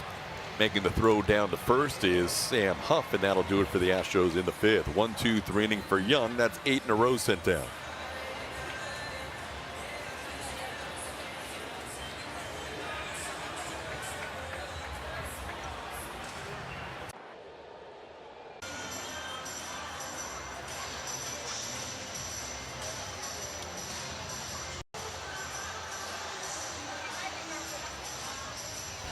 Houston Astros baseball on SCHN is presented by Texas Children's. And by Uber Eats. Game day cravings, order Wing Bay on Uber Eats and app. And by TxDOT. TxDOT reminds fans that speeding can throw you a curveball. Slow down, be safe, drive smart. Brian King back out for another inning of work. King was able to get the final out of the 5th inning. And now faces Kobe Mayo, the number 8 hitter, and has a 2-ball count to Mayo. It'll be Mayo, Jackson Holliday, and Gunnar Henderson. This ball sent in the air to right field. Pretty well hit. Cam Smith all the way back. This ball carrying, and it's gone. Kobe Mayo hits one out the other way. His 13th home run of the year. That ball kept going in right field. He had a lot of opposite field power with that swing. And it's now a 5-1 Orioles lead. Man, this guy's a beast against lefties. He came into this series Best in baseball with a .726 slugging percentage. He's going to add to that with that fastball away going with it. And I agree with you. It looked like Cam felt like he had a beat on it and just kept going. That is now a 4th consecutive game for Brian King to allow a run. He's been so good for so much of the last season and this season for the Astros, but running into some trouble here in his last few outings. King now with a strike to Jackson Holiday. It's 0-1. Excuse me, it's 1-1. First pitch was off the plate. Now it's a 1-2 count. So Mayo continues to kill lefties, making it a 5-1 game.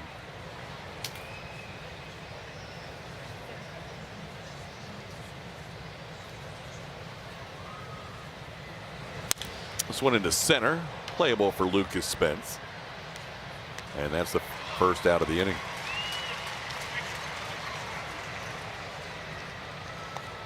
Astros have Kaiwei Dung warming up in their pen. Kaiwei just activated for this series. After being on the IL, he can give the Astros some length out of the bullpen. Saw AJ Blueball yesterday go 40 pitches in 2 innings. Dung and also Christian Javier in that bullpen can give the Astros some length.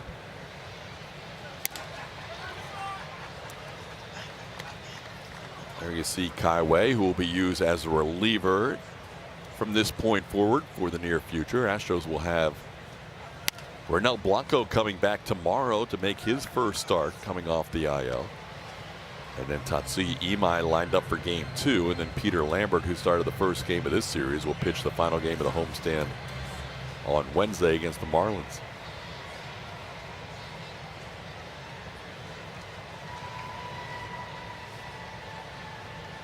Hunter Henderson with a 1-1 count. He has a 1-for-3 day going, singled and scored a run as part of a double steal. Made it a 2-0 game in the 3rd inning.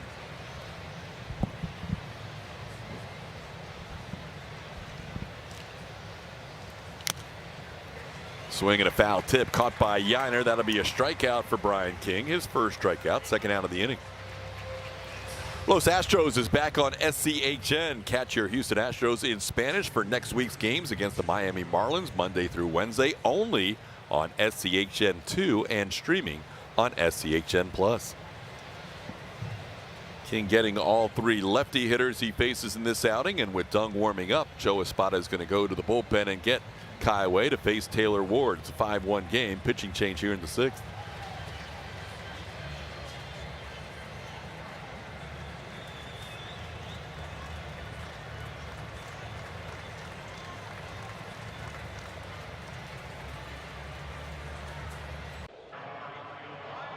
For the 6th, 2 outs. The Orioles are up 5-1. And Brian King afternoon is done. He's going to give way to Kaiwei Dung.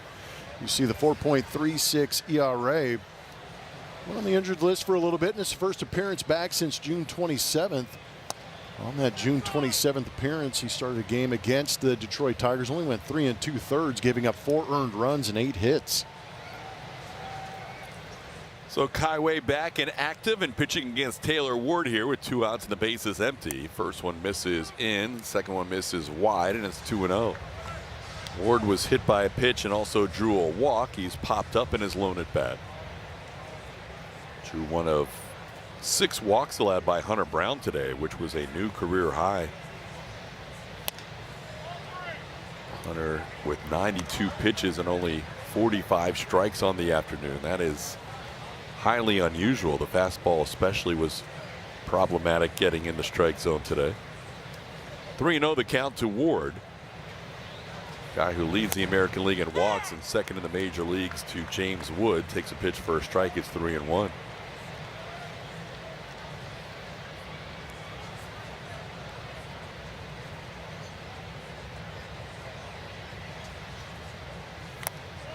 That'll be the 79th walk drawn by Taylor Ward. As he walks in consecutive innings, he's a 2-out base runner. Now a message from Buick GMC.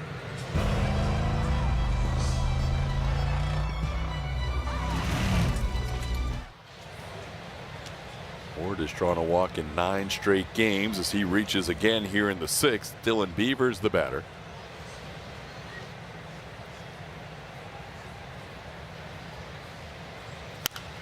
Goes after the first pitch, fouls one out of play. The Orioles still with just 4 hits today and a 5-1 lead. They had 5 hits in the game yesterday over 11 innings. They had 5 hits Friday and won that game 3-2 on a Taylor Ward home run. The Orioles have taken 4 out of 5 games against the Astros this year, and coming into today they're hitting 194 in those 5 games against Houston. And today not much better, 4 hits as we play in the 6th inning. The Astros have hit 278 against the Orioles coming into today and have won just 1 game. So it's not about batting average necessarily. It's about all the walks, all the big swings at key times for the Orioles in this head-to-head series. But the Astros out hitting Baltimore by 84 points in their head-to-head matchup this year. Had lost 4 out of 5 games coming into today. Yeah, that's kind of crazy. Today it's been 7 walks total and 2 hit batters. I think they're up to 34 walks in those 6 games. Yes. Oof. As a team. So the on-base percentage a lot better than the batting average, obviously. And that's another hit by pitch. Dylan Beavers wears that curveball right around his ankle, and he's in some pain. Yeah, that means it may have clipped a little bit of bone. That will increase their on-base percentage. Oh.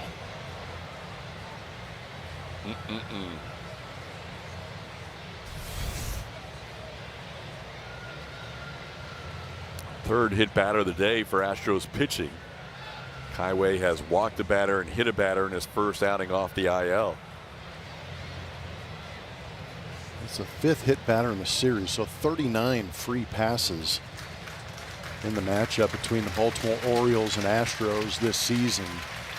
And you're right, their on-base percentage against the Astros this season at .336. It's higher than their slugging percentage. Oh, man. So you have the updated batting average? Yeah. Fortunately for us, Sports Radar updates in-game stats. Yeah.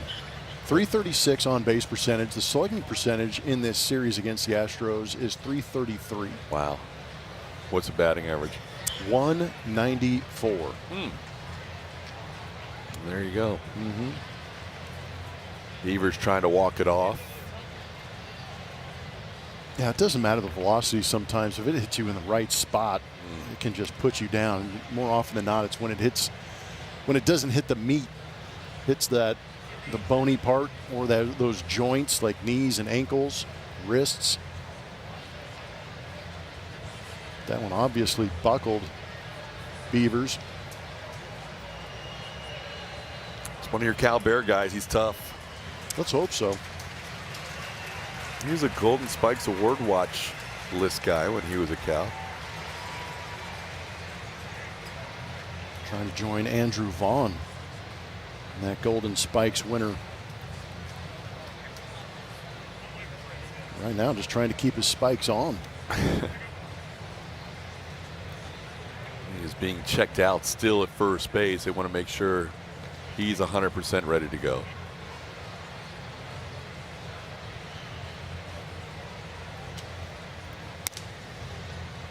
These matchups haven't been quick either. We can drag these things out. Challenges, conversations, injuries. And Frazier, assistant athletic trainer, making sure he's good to go.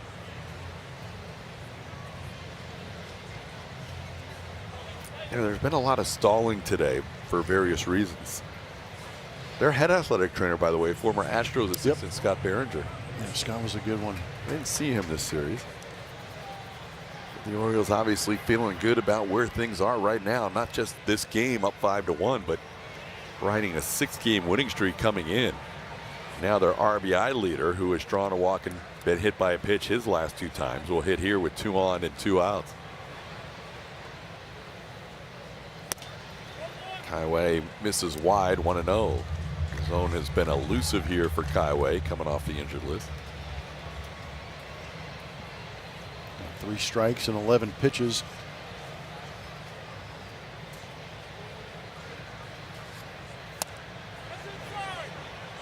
It's going to be a challenge by Yainer Diaz. The catcher's challenging the ball call.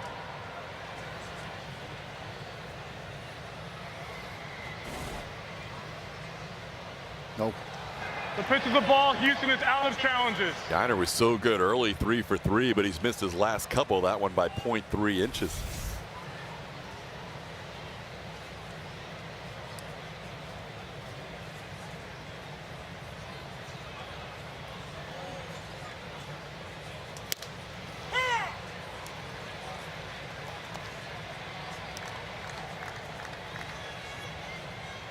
Two and 1 the count.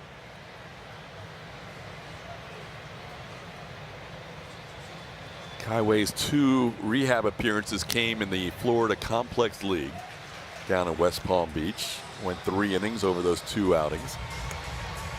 I'm sure Joe Espada is looking for multiple innings out of him today, just trying to get through the 6th here. So far, a walk and a hit batter in a 2-2 count on Alonso.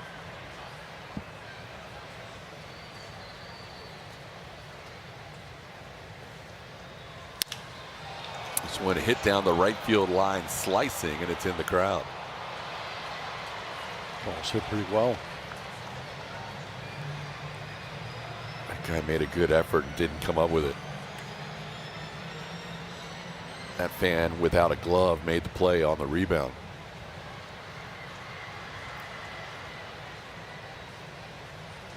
So it's a 2-2 count.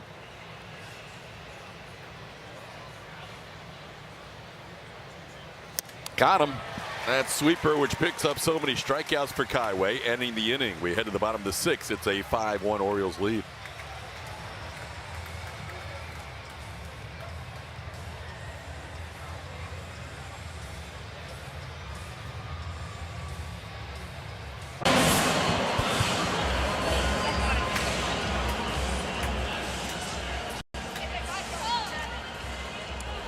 This afternoon's power play is presented by HGB. Jordan Alvarez entering tonight was batting .320 on the season, but he's been quite successful here at home. Look at these numbers across his last 77 home games spanning back to 2025, including today. 18 homers, 57 ribbies, 50 runs.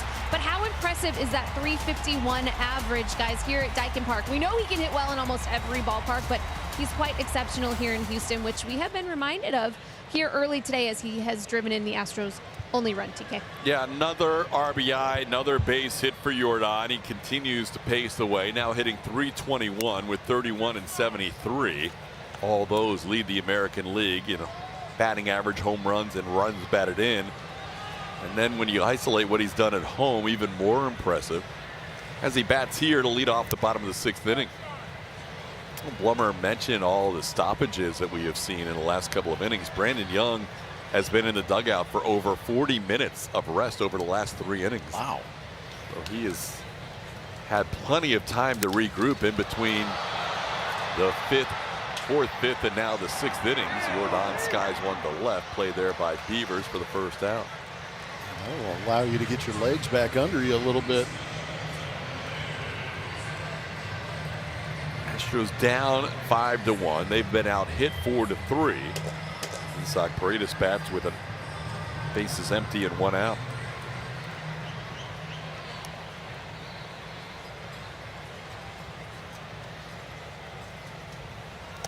Astros came in today 6 games under 500. That was the first time they've been under 6 games under in the second half of the season. The last time was back in game 78 when they were actually game 80 when they were 37 and 43. They have not been as many as 7 games under since game 75 on the season. Today, game number 101. As they play here to wrap up a 3-game series against the Orioles, who came in hot and have stayed hot. This ball hit well down the left field line, but it's just foul. Called foul down there by Brian O'Nora as Isak making a bid for extra bases. Isak's taking some good swings in this series and really doesn't have much to show for it. Lined out his first time up. Still the hardest hit baseball for any Astro today. Both the Astros' 2 hardest hit baseballs. Actually, their first 5 hardest hit baseballs have all been outs today. All outs. Yeah. Paredes lined out in the first. Second hardest hit baseball, Allen lining out in the 5th. Actually, Altuve's in the mix with that double. There is a ball that's going to stay fair. There you go. Mentioned he's been swinging it well. Ends up with a base hit. That probably was not hit anywhere close to his line out, but he'll take the single. Kind of a tough pitch. Splitter that stayed up and might have tied him up a little bit. Got in towards the label on our match from Supermo. You can see it as he pulls his hands in nicely to get that one. Always under control at the plate. Picks up that knock. Isak has been real steady since really about June 3rd.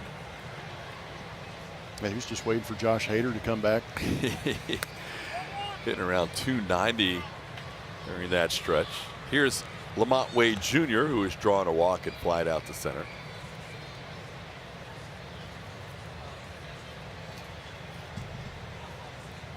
Brandon Young allowing his 4th hit of the game.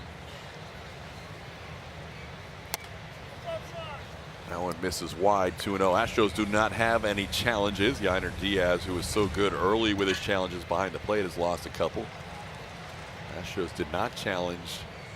Oh, there was one challenge, Nick Allen, and they were successful at the plate. The Astros have the best percentage of challenges overturned as an offense. 3-0 the count to Lamont.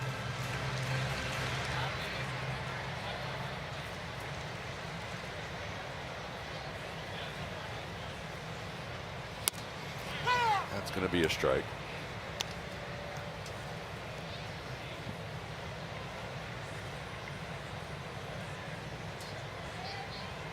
That fastball from Young a little firmer this year than it was last year.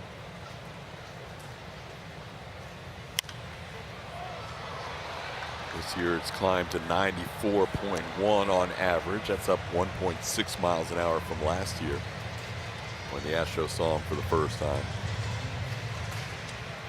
It's the 5th highest year-over-year increase by any pitcher in the major leagues this year. The other guys ahead of him are relievers.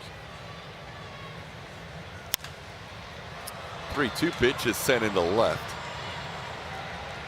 That's Dylan Beavers for the second out. Join the official kids club of the Houston Astros and sign up for the Astros Buddies Club presented by HEB today.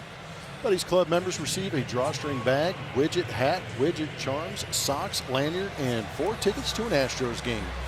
Visit astros.com/buddies to sign up today. Yainer Diaz will bat with 2 outs and a runner on.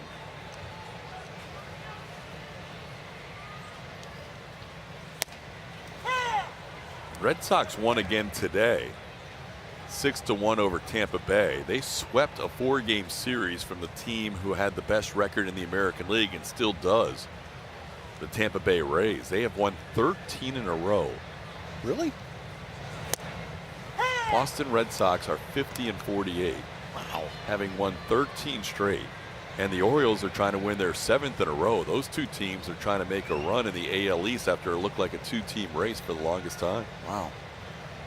Tampa Bay and New York are still out in front, but it's getting a little closer than it ever was. Yainer goes down on strikes, and that'll be a shutout inning for Brandon Young, who so far has allowed 1 run through 6 innings. It's a 5-1 game as we head to the 7th.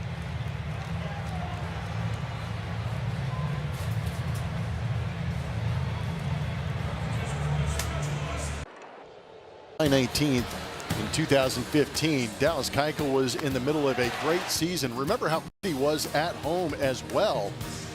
And he had some words for the Rangers, putting him down 13 times, telling him to sit down. He had the stuff. That changeup sinker mix was unbelievable that year. Felt like it was either a ground ball or a strikeout, but some of that fire leading the charge as he led that staff and that team into a playoff berth. Hoping for some of that fire to start here this season. Might have to start with the offense. with a comeback as they're down 5-1 to Baltimore in this ball game. You can see both teams with 4 hits and 1 error, but the Orioles lead at 5-1. Sam Huff drew a walk his last time up. He's officially 0 for 1 since taking over for Samuel Basayo, who left the game with right shoulder discomfort. Of the walks allowed by Hunter Brown today, I think the one to Huff would probably be the one he would want to have back the most. It was 2 on, 2 outs, trying to get through the 5th inning. At that point, he had only allowed 2 runs and got ahead of Huff, but could not finish him off. Ended up drawing the walk, and then Taveras with a broken bat hit the other way scored 2 runs, and that would be the last batter that Hunter would face today. Swing and a foul tip caught by Yiner. 3-pitch strikeout for Kai-Wei Dung. That'll be strikeout number 2 in the first out of the 7th inning. It's a good pitch for Kai-Wei is that sweeper. Brings that one well across the zone to get that swing and miss. Stays in the zone a long time, but just doesn't end up there. Now Leody Taveras will bat. He had the base hit that turned a 2-1 lead into a 4-1 lead. Orioles adding another run on a solo home run by Mayo. This one fouled out of play. It's 0-1.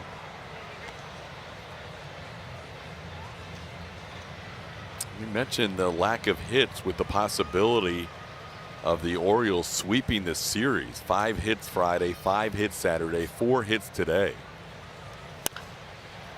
Keep in mind, this stat was looked up by our truck, and by our truck I mean our producer Carl Patterson, that the lowest amount of hits, fewest hits for a team with a sweep this year, the Guardians had 17 hits in a 3-game sweep of the Angels at home.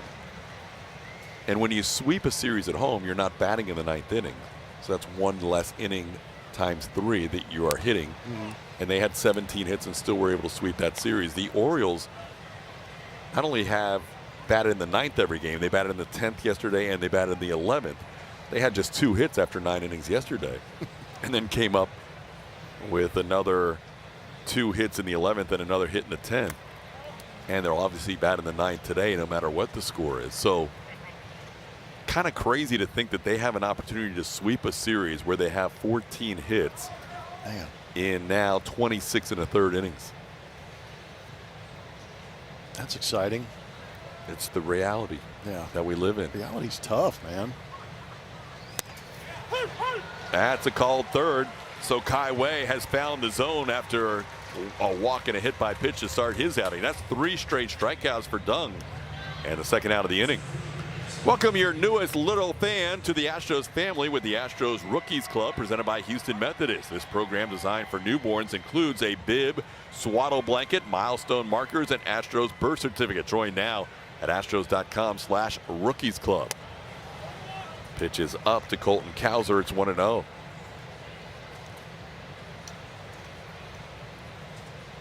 Cowser 0 for 2 with a walk and a stolen base today.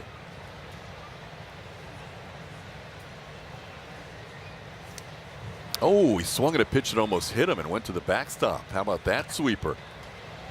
That's pretty good. That's when you know you've got some action on the sweeper. Yeah, no doubt, right? Talked about it going way across the zone.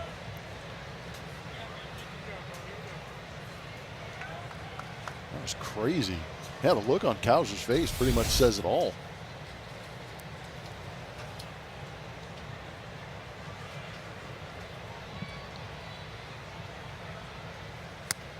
There's a strike.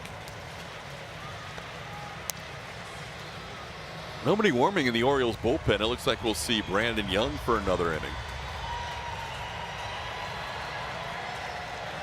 Young so far at 85 pitches, pitching very well through 6 1-run innings. This ball lofted into shallow left. Look out, Nick Allen. Here comes Jordan, and Nick wisely peels off that route for the final out of the inning. Good inning there for Kai-Wei Dung. A couple of strikeouts and a little soft fly ball to left. As we do here, the 7th-inning stretch on Sundays at Daikin Park and throughout Major League Baseball. We pay tribute to the United States of America. Here is Bob Ford. Kindly ask that you take pause with us now as we not only honor our great nation, but salute those who protect our freedom each and every day. We welcome back Miss Sarah Grace. Please join her now for the singing of God Bless America. God bless America, land that I love. Stand beside her and guide her through the night with the light from above. From the mountains to the prairies to the oceans, wide with foam. God bless America, my home, sweet home. God bless America, my home, sweet home. 5-1 Orioles lead. Time for the 7th inning stretch. It's presented by Texas Mattress Makers.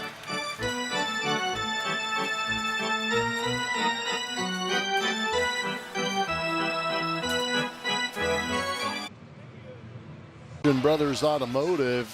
We've been talking about the Red Sox on a 13-game winning streak. Brandon Woodruff, tough news for the Brewers, will undergo right shoulder surgery, and Julio Rodriguez in last night's game picked up a game-winning RBI on a sacrifice fly in his return from the injured list. Some of the news around the league brought to you by Christian Brothers Automotive. And you're right, TK, nobody warming up in that bullpen means Brandon Young is back out for the 7th. He's feeling good. He's had one really good outing against the Astros, one not so good outing against the Astros earlier this year, and one kind of in between. This one would fall on the good column as he's gone 6 innings of 4-hit, 1-run baseball. He's got Lucas Spence leading off. Lucas has struck out a couple of times today against Young. Getting a chance to play in all 3 games since being called up from AAA Sugar Land. Spence came into today 3 for 7 with a walk, but 0 for 2 today.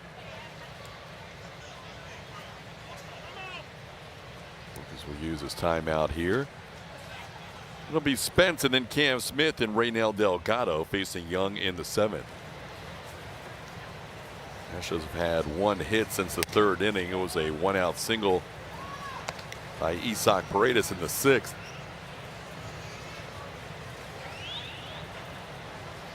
Brandon Young, 27-year-old out of Lumberton, Texas. The 2nd straight day that we've had a Louisiana Raging Cajun on the mound. Spencer Arrighetti pitched for University of Louisiana 1 year apart from Brandon Young. They didn't pitch together as teammates, but they both pitched for Matt Deggs at University of Louisiana. A solid program. That is strikeout number 7 for Young. That matches his season high. No, actually it's 1 off. Washington Nationals struck out 8 times against Young back on June 27th. Saw Trevor Rogers pick up 8 strikeouts yesterday against the Astros. That was a season high for him. And now Young 1 off his season high for the season. 0-1 the count to Cam. He has struck out and grounded out.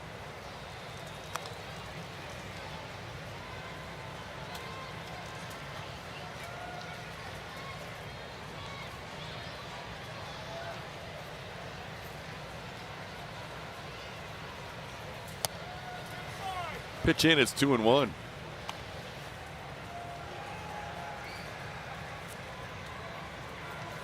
Orioles have won 3 of the last 4 starts that Brandon Young has made. And leading today 5-1 in the 7th. Ball hit on the ground, a couple of hops to Gunnar Henderson. Cam Smith retired for the 2nd out. Let's play some Astros trivia powered by Reliant. Question today is, who holds the franchise record for most runs scored in a single season? Good question. It's Astros Trivia powered by Reliant. Here's Raynel Delgado, just back from the Sugar Land Space Cowboys. He's grounded out a couple of times today against Young, once to second and once to short.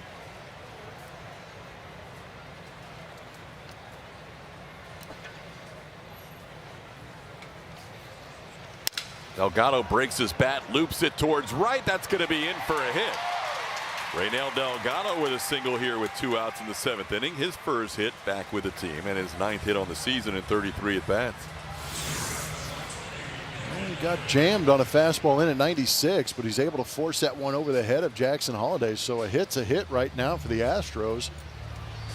And with that hit, they take the hit lead in this game, 5-4 over the Baltimore Orioles. I'll give Nick Allen a chance here with 2 outs. Allen hit the ball hard as last time, lining out to left. Hits this ball towards the gap in left center. Colton Cowser cutting across and makes a nice running catch. Orioles center fielder is going to get the baseball in this series between Cowser and Taveras. That'll be the final out of the 7th. We head to the 8th in a 5-1 game.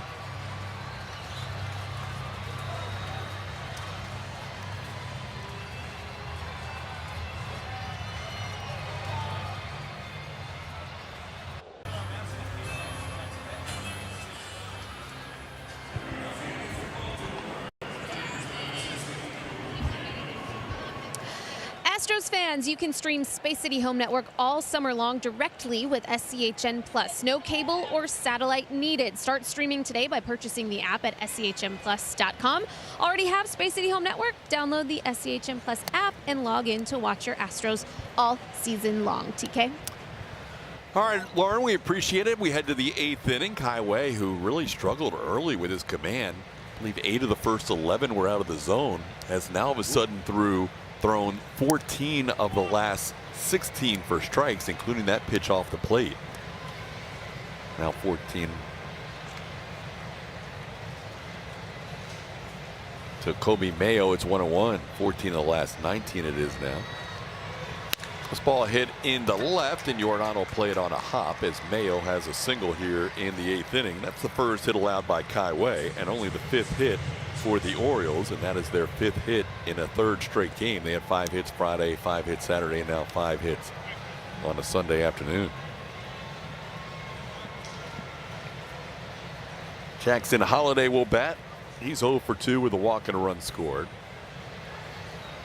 Kai Wei getting stretched out here. He's over 30 pitches, and we mentioned he had 3 innings and 2 outings in his minor league rehab in the Florida Complex League. So Christian Javier beginning to loosen up. This one fouled out of play. It's 0-1. Javier started the final game going into the All-Star break against the Rangers. And now working out of the bullpen for the Astros.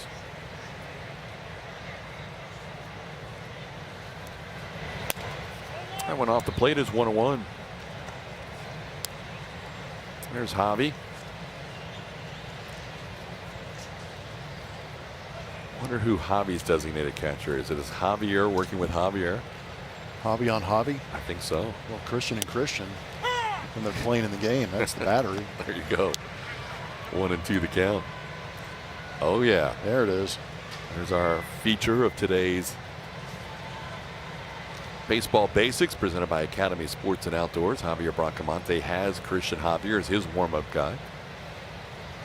This one grounded back to Kai Wei. He's going to go to second for 1. Allen's turn in time. Good quick turn at second by Nick Allen, getting Jackson Holliday on the double play. Good hands right there by Nick Allen. Also a good feed from Kai Wei. The only way that he's able to turn this is a good feed. It's a ball nubbed back to him, and he turns, makes a strong throw to the chest of Nick Allen, who shows quick feet and quick hands on the exchange. Nice little double play. Now Gunnar Henderson will get an at bat for the 5th time. And Henderson watches a sweeper drop in for a strike. 0-1. Gunnar a single and a double steal of home plate on the back end of Pete Alonso, picking up his 2nd steal of the series. And it counts 1-1.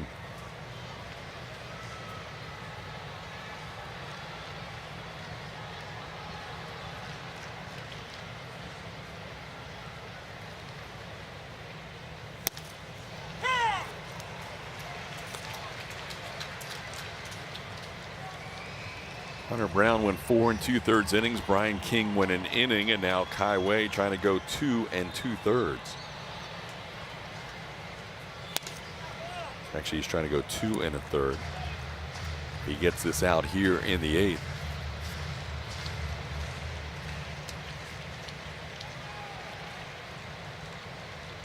2-2 the count.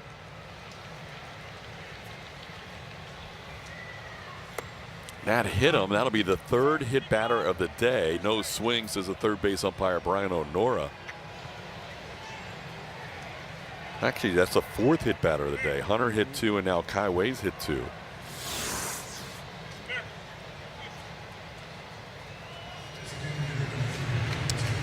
Both hit by pitch for Kai Wei have been on the curveball. It's the most hit by pitches for an Astros team in one game this year. They had hit 3 a couple of times. So 5 hits in the game for the Baltimore Orioles, 4 hit by pitches, and 7 walks. 1-0 to Taylor Ward, who has drawn 2 of those walks and been hit by 1 of those 4 pitches. That went off the plate 2-0.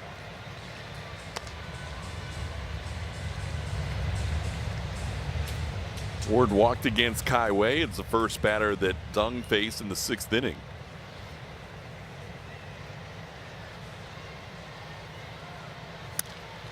There's a strike.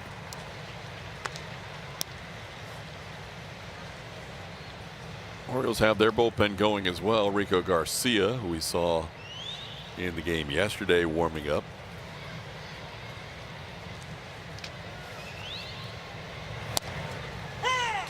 Sweeper can freeze some righties. 2-2.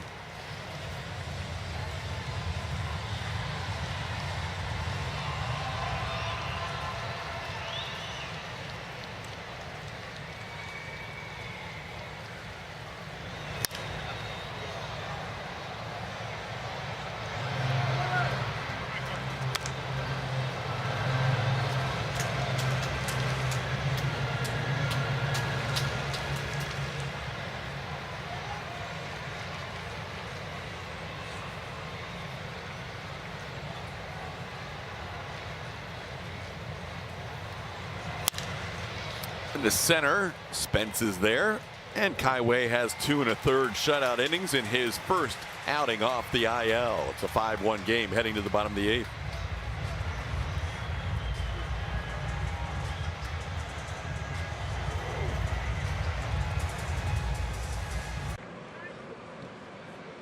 Monday afternoon, we feature Javier Bracamani, bullpen coach, and also an umpire at times in the former home of the A's, the Oakland Coliseum. Bracamani showing that, yes, Jordan Alvarez hit a fair ball down the right field line.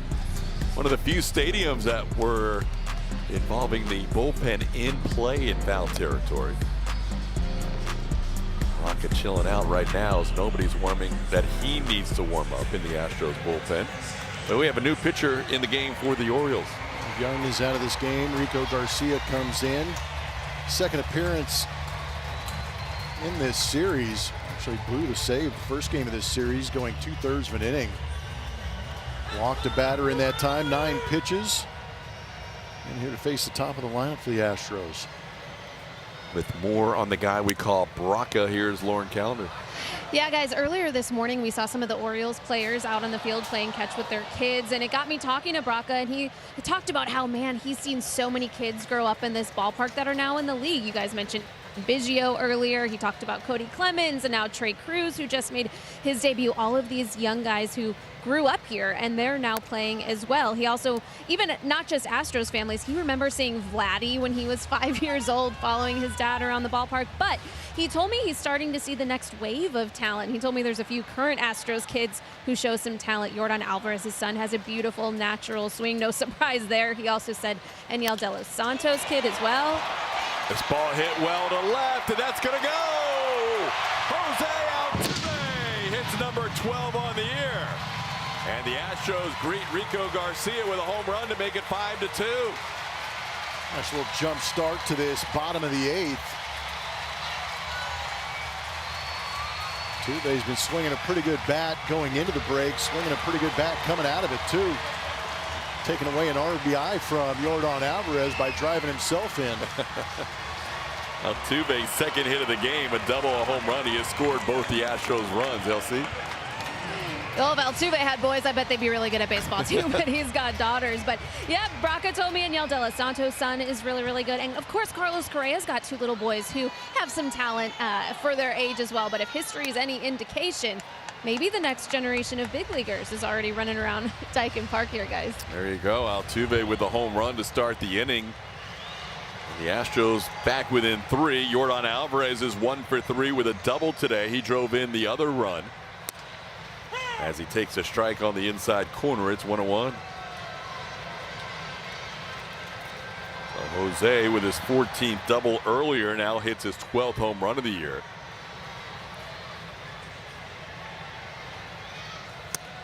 And that's called a strike. The Astros out of challenges, and Yordan now down in the count 1-2. Yordan's not a guy that challenges much anyhow. Even if they had one, not sure if he would have challenged that one.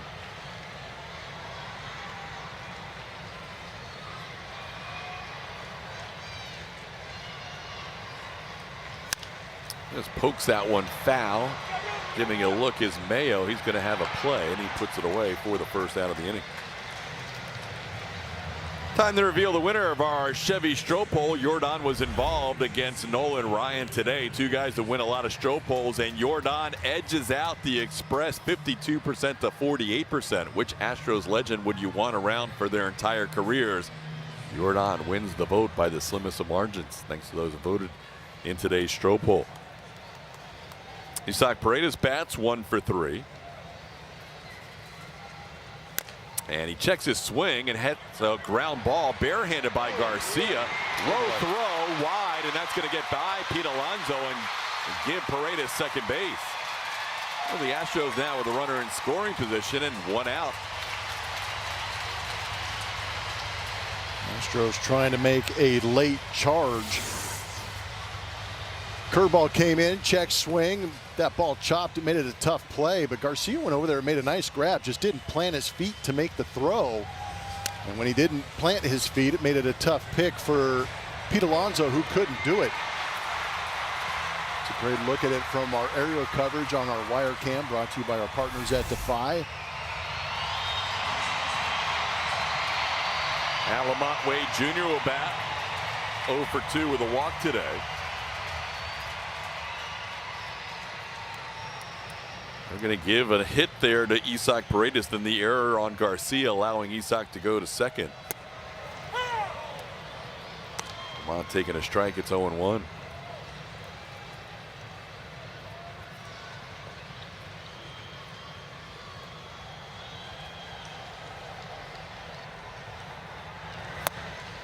Lamont has walked, fly to center, and fly to left.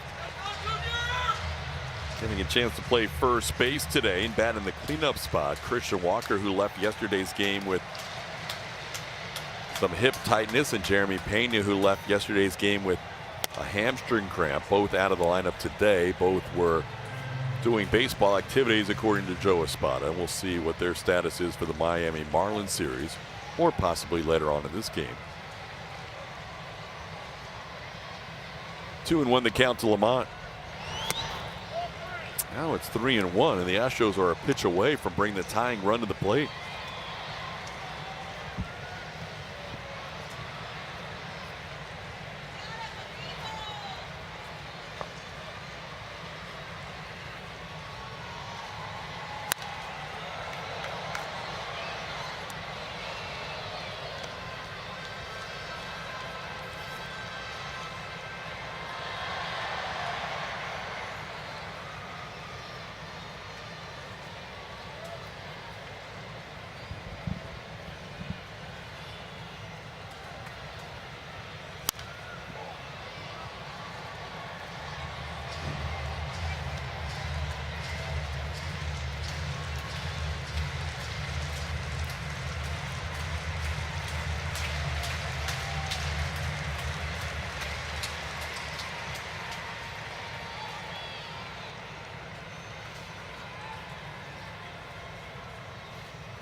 Battling here with a 3-2 count.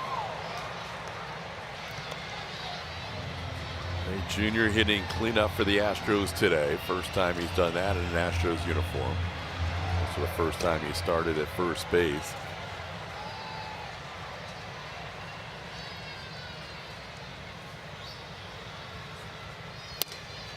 That's going to be strike 3. Garcia dotted up a fastball on the inner edge. He'll be out number 2 in the inning. Now a word from Dairy Queen.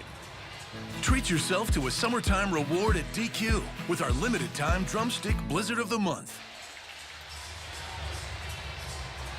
Yanner Diaz bats. He's 1 for 3 today.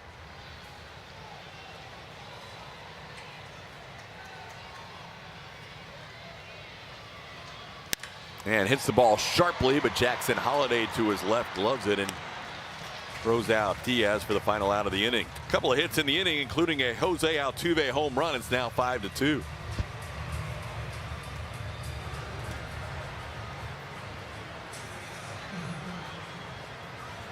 Local Toyota dealers. Toyota, let's go places.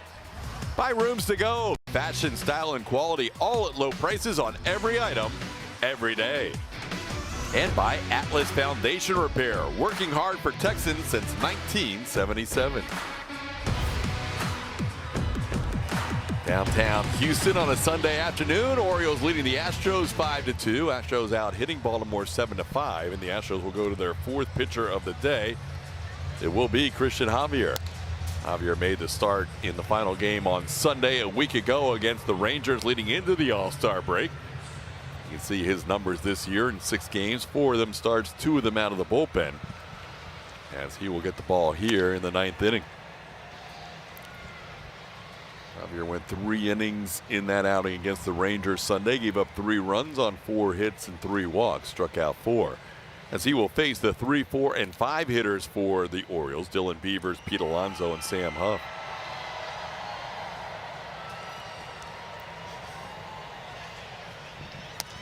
First pitch is a sweeper that stays in. It's 1-0. Beavers was hit by a pitch and went down in some pain last time up. One of 4 hit batters in the game for the Astros. Final line for Kaiwei Dung looks pretty good. 2 1/3 innings of 1-hit baseball. He did walk 1 and hit 2, but he did not allow a run in his first outing back. Struck out 3, throwing 46 pitches today. Yeah, it took him a minute to get his feet wet, didn't it? And when he did, that sweeper was working very effectively. Astros have had some good multi-inning outings the last 2 days. AJ Blueball 2 shutout innings yesterday, and Kaiwei Dung 2 1/3 innings of shutout baseball today. Orioles scoring 4 against Hunter Brown, 1 run against Brian King in his inning of work. 1-2 the count to Beavers. That's upstairs, 2-2. You know, to the Orioles' credit, we saw that in that series in Baltimore. They put together some good at-bats. They'll make the pitchers work. That's why we've talked about some of those numbers. The on-base percentage in this series against the Astros has been higher than the slug for the Baltimore Orioles. They've been very selective. Almost down is 3-2.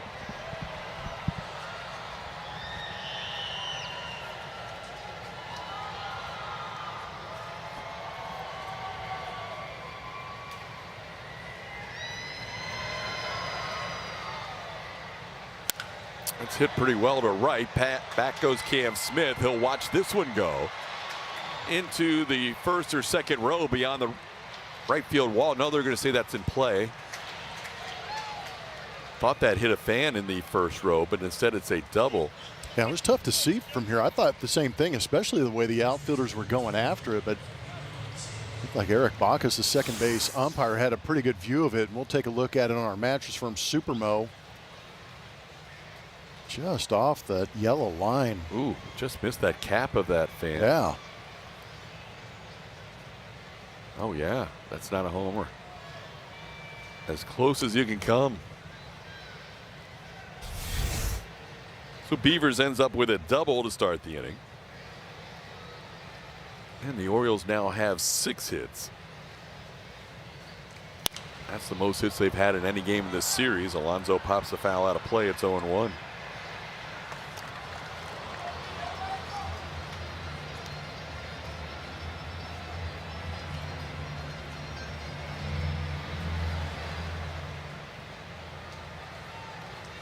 Beavers with his 11th double of the year.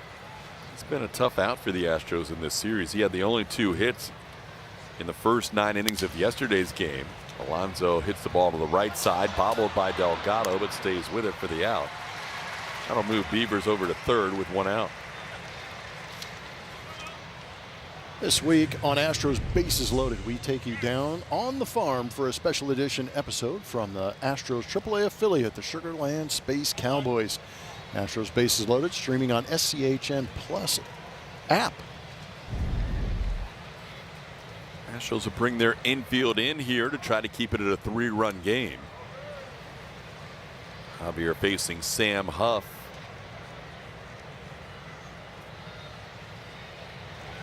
And Huff misses the fastball 0-1.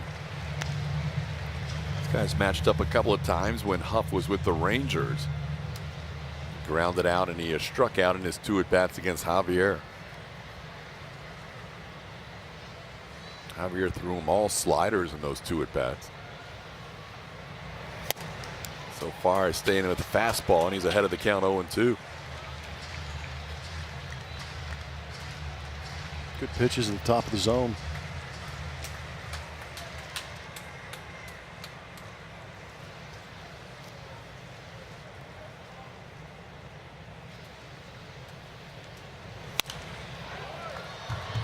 Popped that one foul, and that's out of play.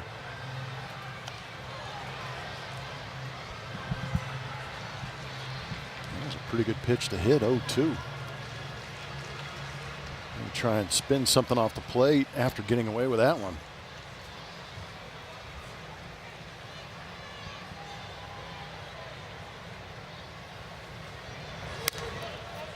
Fastball missing up. It's 1-2.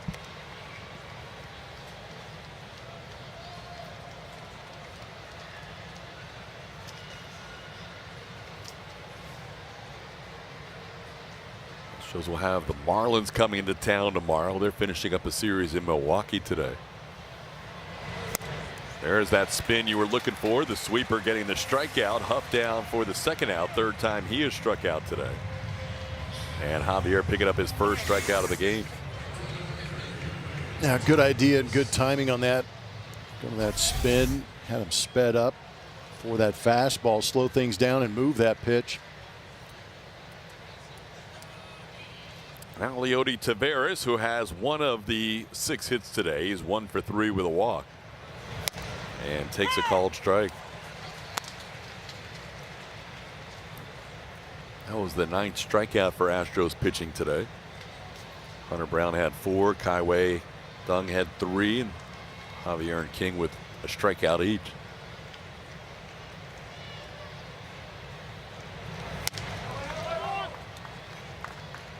One to 1 the count.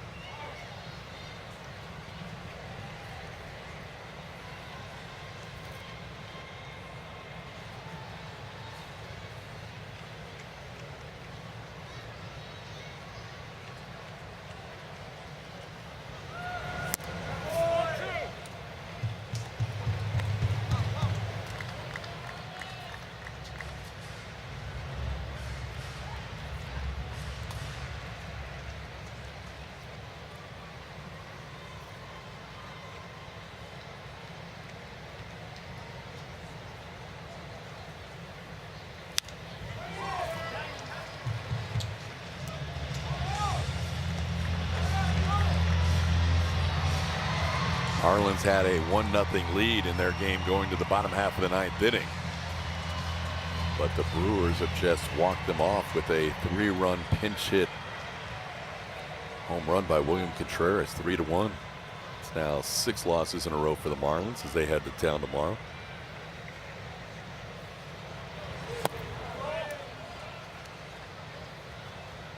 That one's down. It's 3-2.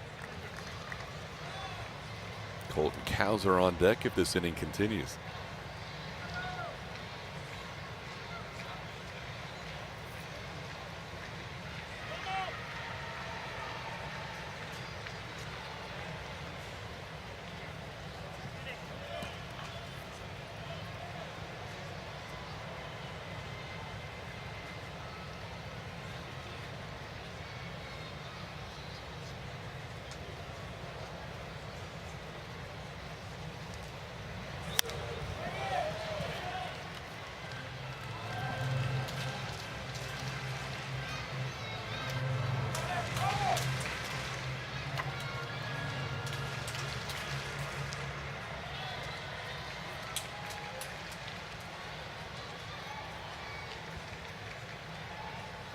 Tavares also facing Javier prior to this in his time with the Rangers. A lot more at bats than Huff as he goes down on strikes here.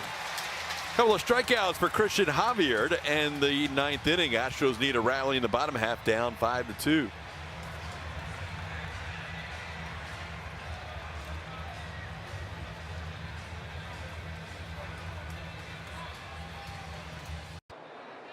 .630 for a 7:10 first pitch. And there he is, Ronel Blanco, getting the start tomorrow, coming off the IL. It will be his 2026 debut. You know what he did in his debut back in 2024. Not expecting the same thing, but you never know. Jansen Junk will be on the mound for the Marlins as they will head into town on a 6-game losing streak. Astros trying to win for just the second time in the last 7 games. They needed to rally against this left-hander for the Orioles. Get another look at Grant Wolfram coming into this game. He has a third of an inning pitched in this series, gave up a hit, a couple of walks, throwing 15 pitches. 4.71 is the ERA for the 6'7" left-hander. Lucas Spence happy to see somebody other than Brandon Young. Young had 7 strikeouts today. 3 times he got Spence. And now Lucas, who has 2 hits against left-hand pitching so far on the season in his first series, will bat here to lead off the inning. Grounds this one to the first base side. Pete Alonso will dive for the bag because Spence was flying up the line. Good move. And the Polar Bear had to make that headfirst dive into the bag to make sure he got Spence for the first out. Yeah, the first real opportunity we've seen to see some of the speed of Spence slowly hit. And Alonso had to make an executive decision to dive in there head first with the runner coming in. That was uncomfortable. Now Cam Smith, the batter.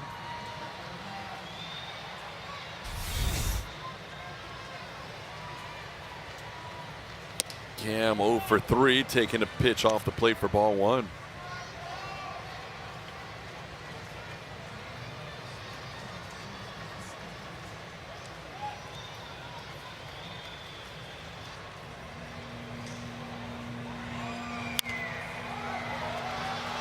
Giving it a look is Huff. Fires the mask away, has a play. And that's out number 2.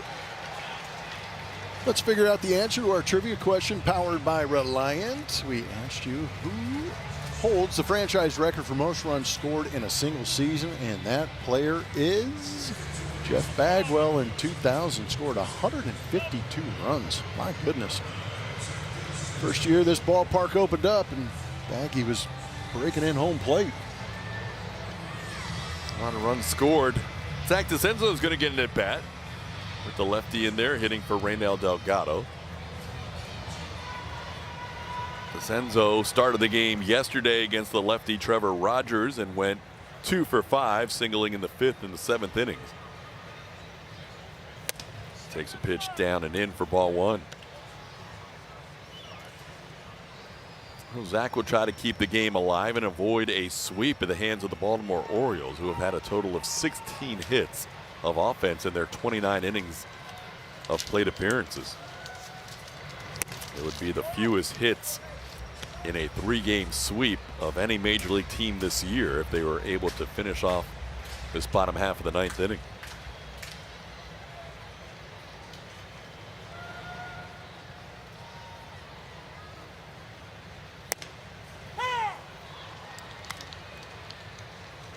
Two and 1 the count. Astros out hitting Baltimore today 7-6. Out hit them yesterday 9-5. And out hit them on Friday 6-5. So they are possibly going to lead in hits for all 3 games and lose all 3. Trying to stay alive here with a 2-2 count is Zach DeCenzo.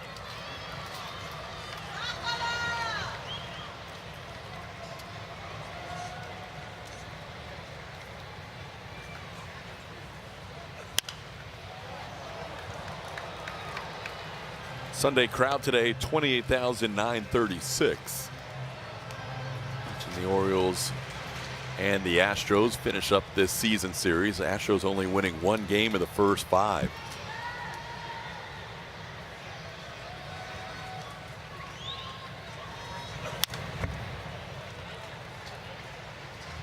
Enzo battling here with a 2-2 count.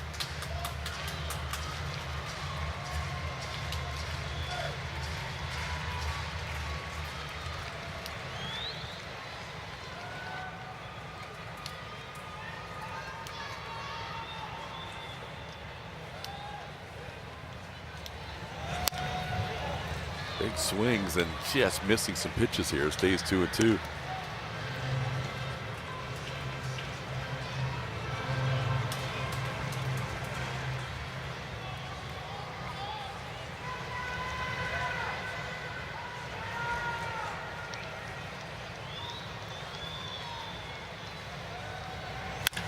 Ground ball right side. Jackson Holiday on a couple of hops, and the Baltimore Orioles complete the sweep. They win it 5-2 today and have kind of spoiled things post All-Star break for the Astros coming out of the gates as they win all three. Our post-game show will not only dissect today but the overall weekend, presented by Whataburger. Kevin Etchenfelder and Brian Bogusevic will be your hosts. Lauren Callender will help out with interviews in the Astros clubhouse. Astros lose at 5-2. Post-game show next.